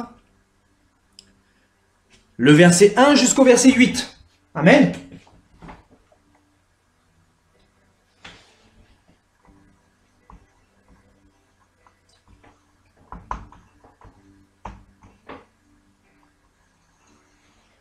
Voilà. Je lis la parole du Seigneur. Que dirons-nous donc qu'Abraham, notre père selon la chair, a obtenu? Si Abraham a été justifié par les œuvres, il a sujet de se glorifier, mais non devant Dieu. Car, comme dit l'Écriture, Abraham crut à Dieu et cela lui fut imputé à justice. Je continue. Vous allez comprendre quelque chose. Vous allez comprendre quelque chose. Restez bien connectés, frères et sœurs. Car, que dit l'Écriture? Abraham crut à Dieu et cela lui fut imputé à justice. Or, à celui qui fait une œuvre, le salaire est imputé non comme une grâce, mais comme une chose due. Et à celui qui ne fait point d'œuvre, mais celui qui croit en celui qui justifie l'impie, sa foi lui est imputée à justice. De même, David exprime le bonheur de l'homme à qui Dieu impute la justice sans les œuvres. Heureux ceux dont les iniquités sont pardonnées et dont les péchés sont couverts. Heureux l'homme à qui le Seigneur n'impute pas son péché. Donc, imputer, qui veut dire attribuer. Donc, le fait de ne pas accuser, le Seigneur qui n'accuse pas nos péchés et qui nous attribue la grâce. Donc, la Bible dit ici au verset 3, car, comme dit l'Écriture, Abraham crut à Dieu et cela lui fut attribué à justice. Donc la Bible nous dit que Abraham est déclaré juste par sa foi, par le fait de croire. Donc en fait, la foi nous emmène dans la justice de Dieu. La foi nous conduit dans la justice de Dieu. Parce que Abraham ici a été comment dire, appelé homme juste en ayant cru dans les promesses de Dieu. Parce que quand Dieu va lui demander de sacrifier son fils Isaac, il ne va pas douter, n'est-ce pas? Qu'est-ce qu'il va faire? Il va emmener il va emmener Isaac comme ça là, avec un couteau là, et il était prêt pour égorger son fils parce qu'il croyait que Dieu était capable de ressusciter son fils, parce qu'il n'a jamais douté de son Dieu. En fait, le doute, c'est l'ennemi de la justice.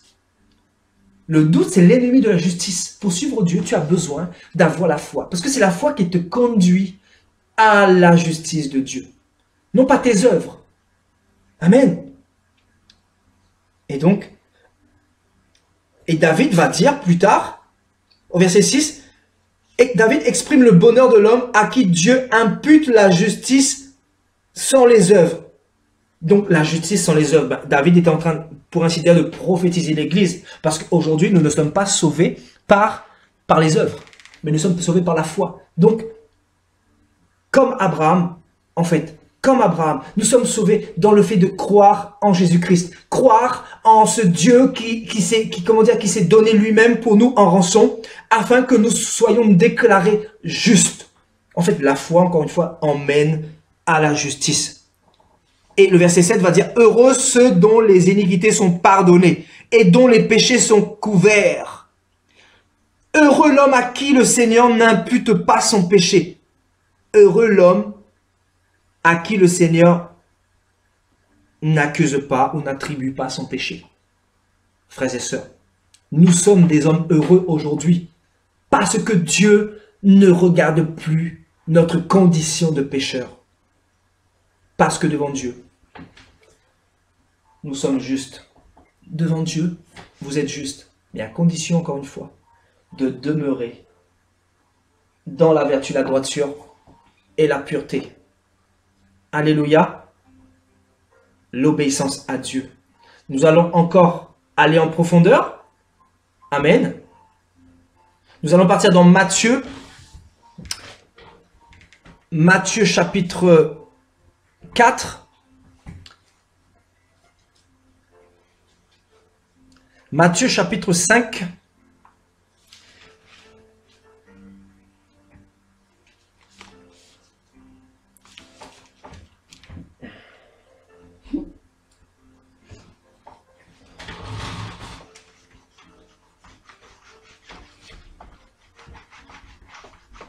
Il nous reste petite demi-heure là pour terminer l'enseignement. Ensuite, je vous laisserai intervenir si vous voulez. Il n'y a pas de souci si vous avez des témoignages, etc. Il faut rester jusqu'au bout pour l'enseignement. On n'a pas fini. On a encore tellement de choses à dire. Je pense qu'on va encore décortiquer mercredi prochain sur la justice de Dieu. Parce qu'il y a tellement de choses à dire par rapport à ça.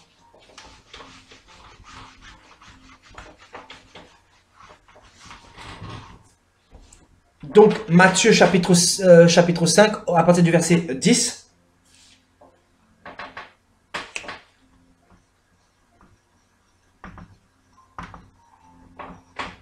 Bon, on va lire le verset...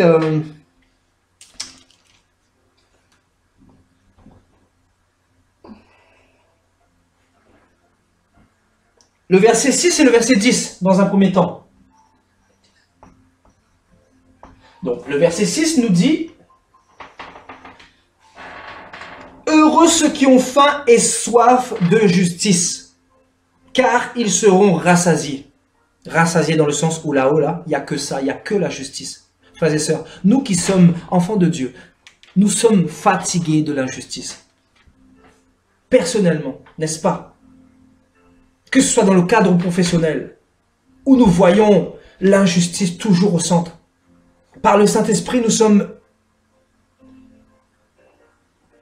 tristes. Parce que nous comprenons que cela ne vient pas de Dieu, que le diable est derrière. Et que nous sommes fatigués. Quand tu es avec Dieu, tu prends plaisir à la justice, tu prends plaisir à l'amour, tu prends plaisir à la charité, tu prends plaisir à la bonté. Et quand tu vois que tu vis dans un monde où il n'y a que ça, ben tu ne peux que être triste, comme Lot. Lot était triste, profondément attristé par la conduite de Sodome et Gomorrhe. Et Lot, qui était un homme juste, était sauvé. Amen. Et sa femme qui avait regardé en arrière, parce qu'elle avait regardé à l'injustice, à l'argent, vous voyez, à toutes ces choses-là, elle a regardé en arrière, finalement, elle a été transformée en une statue de sel. Mais Lot, était un homme juste et Dieu l'a sauvé. Comme Abraham. Et le verset 10 nous dit, heureux ceux qui sont persécutés pour la justice, car le royaume des cieux est à eux. Mon frère, ma sœur, écoute bien ce message. Bientôt, on va parler des persécutions. Là. Parce que Babylone, Satan, le diable, nous a présenté un évangile bisounours. Un évangile tranquille, cool, Raoul. On va à l'église tous les dimanches tranquille. On va chanter Ave Maria. On va chanter la chorale, le gospel, tout ça là. Mais on a négligé le plus important, la persécution. Si tu veux être dans la justice de Dieu, écoute bien ce que dit le verset 10. Heureux ceux qui sont persécutés pour la justice. Donc, la justice,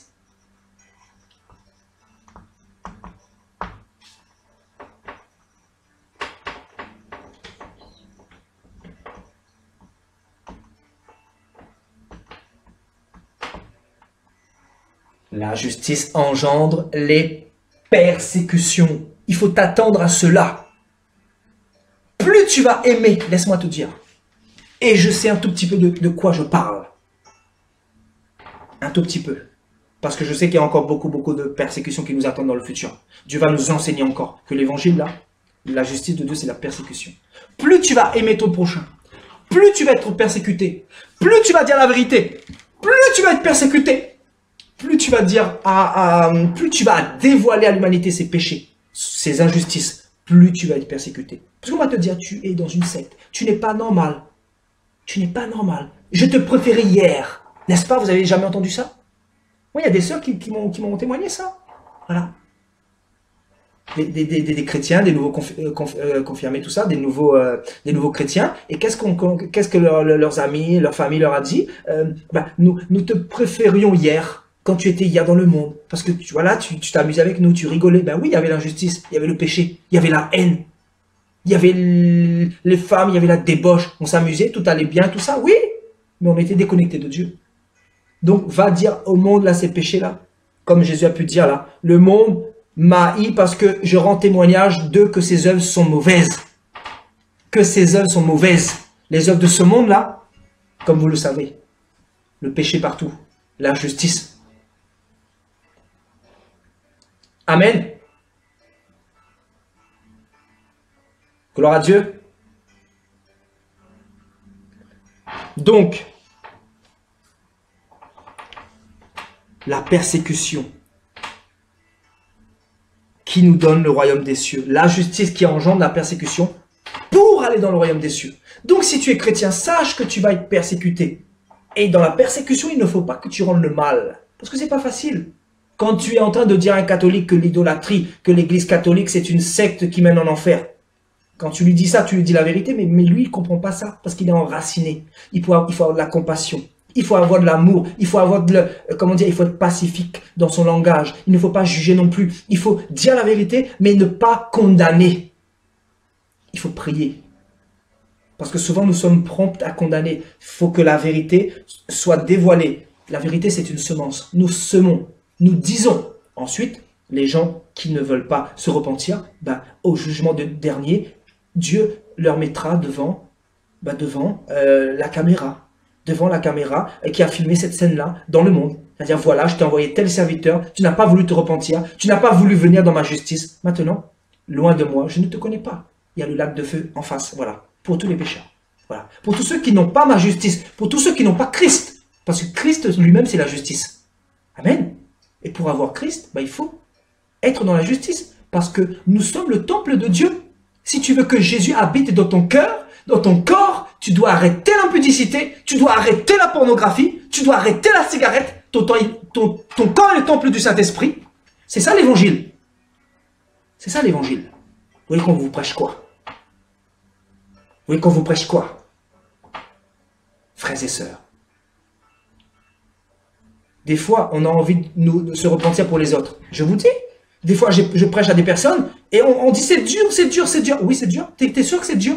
On va t'emmener en enfer une journée, même pas une seconde.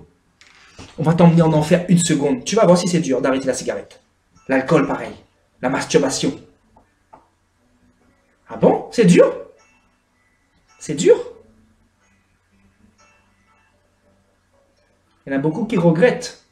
Il y en a beaucoup là qui sont dans le lac de feu, là, qui disent c'était même très facile, trop facile. On a été orgueilleux. C'est quand tu es en enfer que tu vois que ton orgueil était à un niveau extrême. C'est quand tu arrives là-bas, là, quand tu recherches simplement une goutte d'eau, c'est là que tu te rends compte là, que tu as méprisé Dieu. Mépriser Dieu, mépriser la grâce de Dieu, mépriser la justice de Dieu, Dieu qui t'a donné son Fils, Dieu qui est mort pour toi sur une croix, Dieu qui t'a donné tout ce qu'il a de plus précieux. Croyez-moi qu'il va y avoir des grincements de dents, il va y avoir des pleurs, va y avoir, je vous dis, des torrents et des torrents de larmes.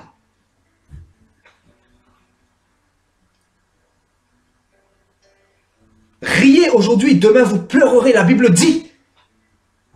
Ce n'est plus le temps de se réjouir, c'est le temps de pleurer pour nos familles, pour tous ceux qui sont égarés, pour tous nos frères et sœurs, pour tous ceux qui ne sont pas dans la justice de Dieu, pour tous ceux qui ont rejeté les lois de Dieu, pour tous ceux qui sont hypocrites.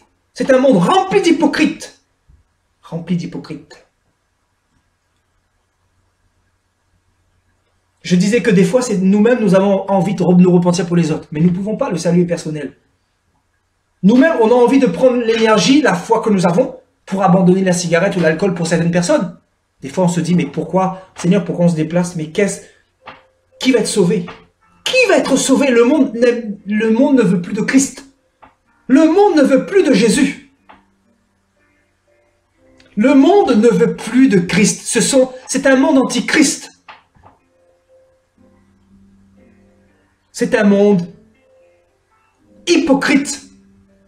Un monde sans fruits, des chrétiens sans fruits, des chrétiens sans loi, des chrétiens sans justice, des chrétiens de culture, de tradition, des chrétiens de pères spirituels, des chrétiens de gourous, non pas des chrétiens de Christ, des disciples accomplis.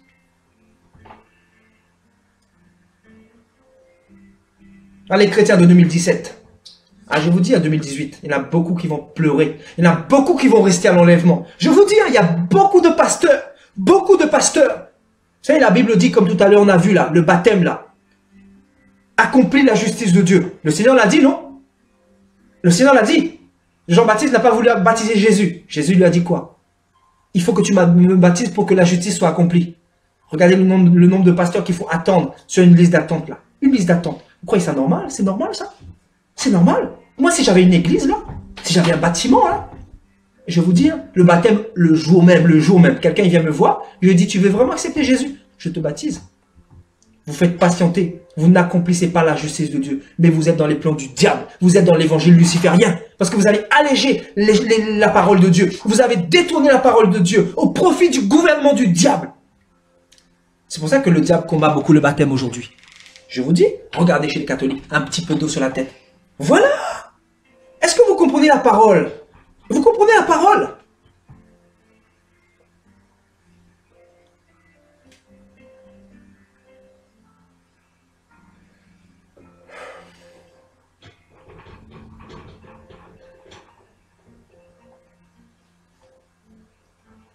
Donc, Satan, en fait, il combat énormément les lois de Dieu. J'ai évangélisé une catholique récemment. Je leur ai dit, hein, je suis parti chez une famille catholique, là. Je leur ai prêché l'évangile. Je n'ai pas été à demi-mesure, mais je leur ai dit la vérité dans l'amour, dans la bonté. Je leur ai dit, voilà le vrai baptême. Je leur ai expliqué. Une sœur me disait, je ne comprends pas la différence entre le baptême catholique et entre le baptême par immersion. Je lui ai expliqué. J'ai dit, ma sœur, il y a une grande différence. C'est très important que tu comprennes cela. Que le diable ne te trompe pas. Parce que le baptême, ça a une grande signification. Ça t'emmène déjà à la justice de Dieu, à la justice de Yeshua. Parce que tu meurs et tu renais en Christ. Donc, c'est important. Et elle me disait, voilà, pour elle, c'était la même chose. Pour elle, c'était dans son cœur. Du moment que son cœur est avec Dieu. J'ai dit, c'est pas comme ça, ma soeur. Non. Dieu, il a des lois. Il a des lois. Et il veut que nous les appliquions. C'est tout. C'est tout ce qu'il veut. Voilà. Il veut simplement la justice. Il veut simplement l'obéissance, la pureté. Il veut simplement la droiture. Frères et sœurs, c'est tout ce qu'il veut. Il ne te demande pas d'argent. Je ne te demande pas d'argent. Je n'ai pas besoin de ton argent. Quand je viens t'aider, quand je viens te baptiser, je ne te demande pas d'argent. Dieu m'est témoin. Je ne te demande pas de m'aider en quoi que ce soit. Je m'en fiche. Ce que je veux, c'est que la justice de Dieu soit dans ta vie. C'est tout. C'est tout ce que je veux. Voilà le socle de mon ministère, la justice. Si je n'ai plus la justice là, je suis un errant, un vagabond. Je me retire. Je me retire.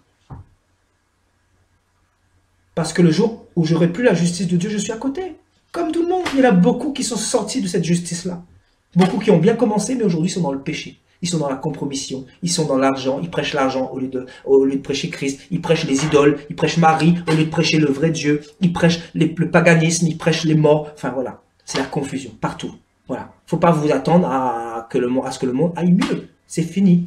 Voilà, c'est le temps de la grâce. C'est vrai que Dieu nous a de la patience, mais l'enlèvement va avoir lieu bientôt. Et il y aura beaucoup de surprises. Je vais vous dire, beaucoup de larmes. Tiens, pourquoi nous sommes restés? Pourquoi, Seigneur, nous sommes restés? Le Seigneur dira au jugement dernier, ma justice, elle était où dans ta vie? Ma justice. Il ne dira pas ta fidélité à l'église. Non, il ne te dira pas ta fidélité dans ton offrande, dans ton argent. Ah, alléluia. Qu'est-ce que la Bible dit? Quand tu as un problème avec un frère, une sœur, mets ton argent sur l'offrande, sur l'autel, et va te réconcilier d'abord avec ton frère, avec ta sœur, et ensuite reviens et donne ton argent. Aujourd'hui, le Seigneur reçoit beaucoup d'argent sale. Je vous dis, si vous êtes dans le péché, vous allez donner de l'argent à la quête, là, c'est de l'argent sale, c'est de l'argent hypocrite. Gardez votre argent. Allez continuer à vous prostituer dans la débauche avec votre argent souillé. Dieu n'accepte pas, Dieu n'agrée pas les choses impures. Regardez, la justice symbolise la pureté, la droiture. Tu veux suivre Dieu? Tu veux que Dieu agrée ton offrande? Si tu me donnes une offrande un jour là, c'est pas une offrande souillée, sinon je n'en prends pas. C'est quelque chose qui soit pur, dans la pureté. Parce que beaucoup aujourd'hui donnent des offrandes pour cacher leur souillure, pour cacher leur nudité. Et ils pensent qu'en donnant l'argent, parce qu'aujourd'hui, c'est beaucoup de chrétiens comme ça, hein, beaucoup de chrétiens qui donnent pour que Dieu efface leurs péchés. Mais Dieu ne fonctionne pas comme ça. Non. Dieu ne fait pas de favoritisme. Dieu ne fait pas de compromis avec quiconque. Dieu ne veut pas de ton argent. C'est lui qui a créé tout. Il s'en fiche de ton argent. Ce qu'il veut, c'est la justice au centre de ta vie. Parce qu'il t'aime. Parce qu'il veut te sauver. Alléluia. Gloire à Dieu. On continue. On continue. On va partir dans le chapitre, toujours le chapitre 5 au verset 19.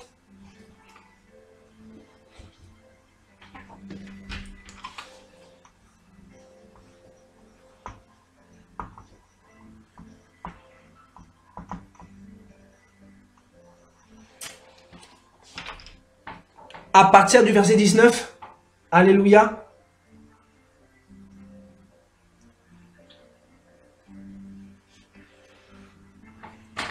Celui donc qui supprimera un de ses plus petits commandements et qui enseignera aux hommes à faire de même sera appelé le plus petit dans le royaume des cieux. Mais celui qui les observera. Ah, la justice, il faut l'observer. Il ne faut pas non plus le voir de loin. Il ne faut pas dire que voilà, j'ai Jésus et voilà, je suis justifié. Non. Mais celui qui aura observé les commandements de Dieu et qui enseignera à les observer, qui enseignera à les observer, celui-là sera appelé grand dans le royaume de Dieu. Car je vous le dis, si votre justice ne dépasse pas celle ou ne surpasse pas celle des scribes et des pharisiens, vous n'entrerez point dans le royaume des cieux. Le Seigneur est en train de comparer ceux qui veulent vraiment être sauvés et les pharisiens. Les pharisiens, c'est qui? C'est les religieux, c'est les hypocrites. Ceux qui suivent une église, ceux qui suivent des hommes, mais qui ne sont pas établis dans la justice de Dieu. Donc Dieu dit ici, si votre justice ne dépasse pas ceux des hypocrites, là, des pharisiens, là, si vous faites comme eux, là, vous périrez tous également comme eux. Parce que pour nous, ça peut paraître anodin, frères et sœurs. Je vous dis quelque chose. Bientôt, il faudra faire un enseignement sur l'idolâtrie pour que les gens comprennent, en fait. Parce que pour eux, ils font rien de mal. Parce qu'ils connaissent pas la justice de Dieu. Le problème, c'est ça, ils connaissent pas la parole. Ils sont pas établis dans la justice, mais dans leur propre justice ou dans leur tradition. Donc, il est important de comprendre que un idolâtre est en abomination devant Dieu. Dieu a littéralement lapidé son peuple d'Israël. Il les a détruits parce que ils se prosternaient devant des idoles. Parce qu'ils se prostituent à des divinités étrangères. Même si tu me diras que c'est Jésus, la statue. Mais Dieu te dit que il veut que tu l'adores en esprit parce qu'il est esprit. Parce que si tu représentes une idole, forcément, c'est un démon que tu es en train d'adorer spirituellement. C'est pour ça que Dieu disait à Israël, tu ne te prosterneras pas devant des dieux faits de main d'homme. Et il a insisté et il a réinsisté à travers Moïse, avant que le peuple passe les eaux du Jourdain, pour que Moïse puisse diriger ce peuple. Il a insisté, il redisait les mêmes choses. Parce que Dieu est un Dieu jaloux, nous dit Ésaïe 42, verset 8. Et qu'il ne donne sa gloire ni aux hommes, ni aux idoles. C'est écrit. Voyez, la justice de Dieu.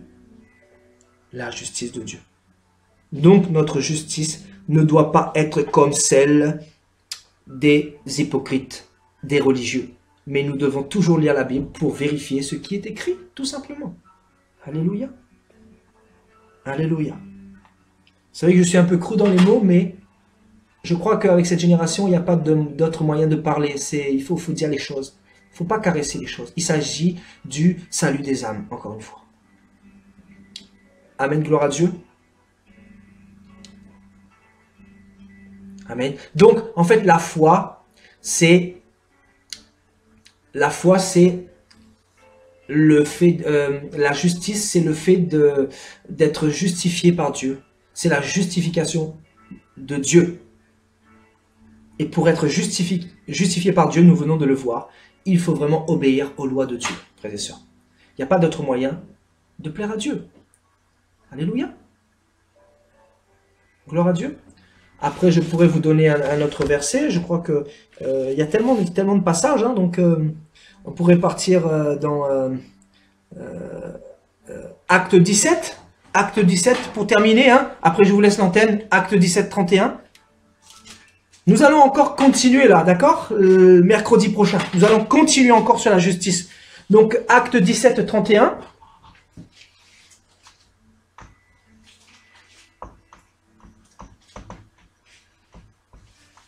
J'aime bien prêcher sur ces thèmes-là, c'est vraiment... voilà, c'est l'essentiel. On n'est pas là pour amuser la galerie, pour perdre du temps, mais on est là vraiment pour donner au peuple l'illumination par rapport à la pensée de Dieu pour nous. Parce que Dieu veut que nous soyons saints, encore une fois, il veut que nous soyons justes, justifiés par sa parole, par ces choses-là, quoi. Voilà, donc Acte 17 au verset 31. On va lire à partir du verset 30. Amen. À partir du verset 30. Voilà. Dieu, sans tenir compte des temps d'ignorance, il ne tient pas compte des temps d'ignorance. C'est-à-dire, il ne regarde pas si tu es ignorant ou pas. Si tu as grandi, voilà, si tu as été trompé par tes grands-parents, si, je sais pas, par la culture, tout ça, il ne regarde pas ça, il s'en fiche. Il t'a donné une intelligence, il t'a donné le temps pour le rechercher, pour rechercher la vérité. C'est pour ça que Dieu, ici, sans tenir compte des temps d'ignorance, annonce maintenant à tous les hommes, en tout lieu, qu'ils ont à se repentir, parce qu'il a fixé un jour.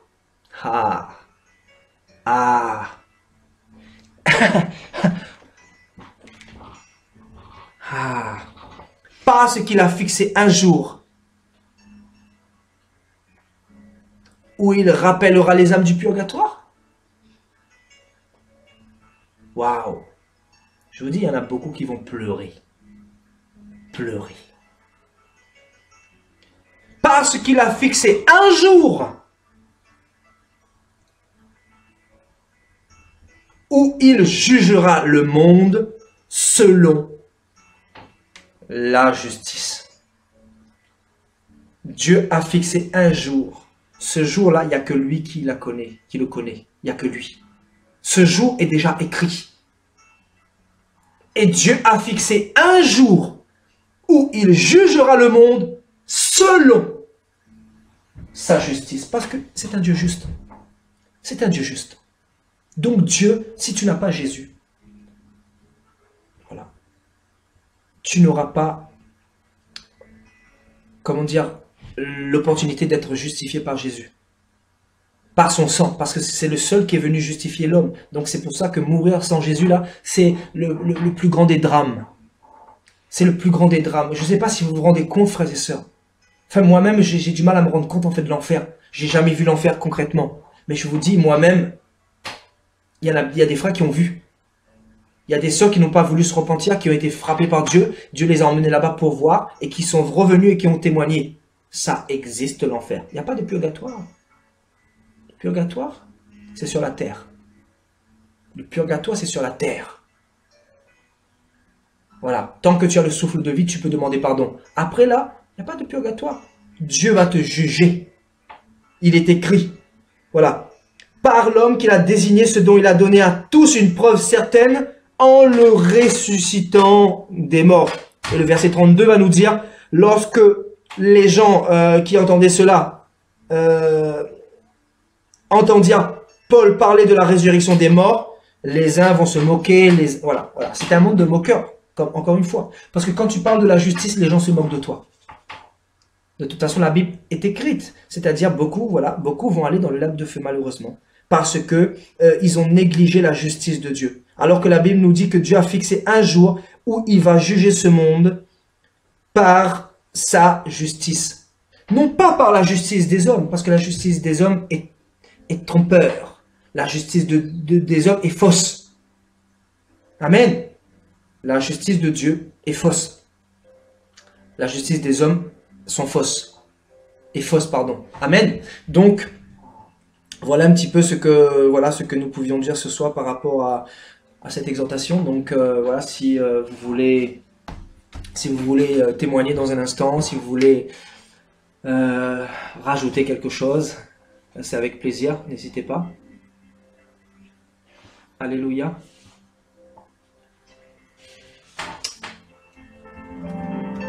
Est-ce que Dieu vous a béni ce soir à travers sa parole? Amen.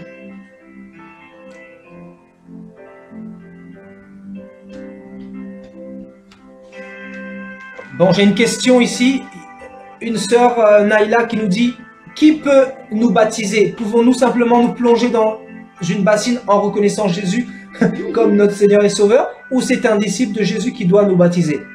C'est un disciple de Jésus qui doit te baptiser. Voilà. À moins que tu aies la foi, que tu te plonges dedans, tu dis je me baptise au nom de Jésus. Mais bon, non, vaut mieux faire comme Jésus le demande. Vraiment. Vaut mieux le faire comme Jésus le demande. C'est écrit comme ça. Donc voilà. C'est pour vraiment avoir un témoin aussi. Voilà, concrètement. Mais pas mal ta question, ma sœur. Est-ce que le baptême c'est pour toi, ma sœur?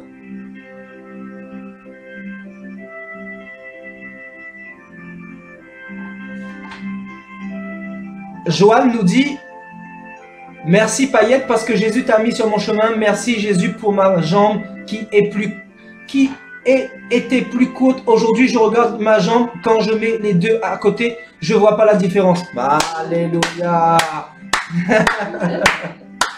Alléluia. Gloire à Dieu. Ah, je suis content vraiment. Tu t'étais pas rendu compte hein, quand j'ai prié pour toi vendredi dernier. Ah ben voilà le Dieu d'Israël, voilà. Tu te rappelles quand j'ai prié pour lui? Tu étais loin, je sais pas si tu te rappelles. Non, tu te rappelles pas, tu étais avec... Voilà, donc voilà le Dieu d'Israël qui fait des miracles, qui n'a pas changé. Je suis vraiment content hein, de ce témoignage que tu donnes en direct hein, pour la gloire de Jésus. Sois béni mon frère Johan, ainsi que ta femme, ainsi que votre petite fille là. Alléluia. Notre sœur Aude nous dit parole puissante, gloire à Dieu, la parole de Dieu est puissante, hein, plus efficace qu'un épée à double tranchant. Gloire à Dieu.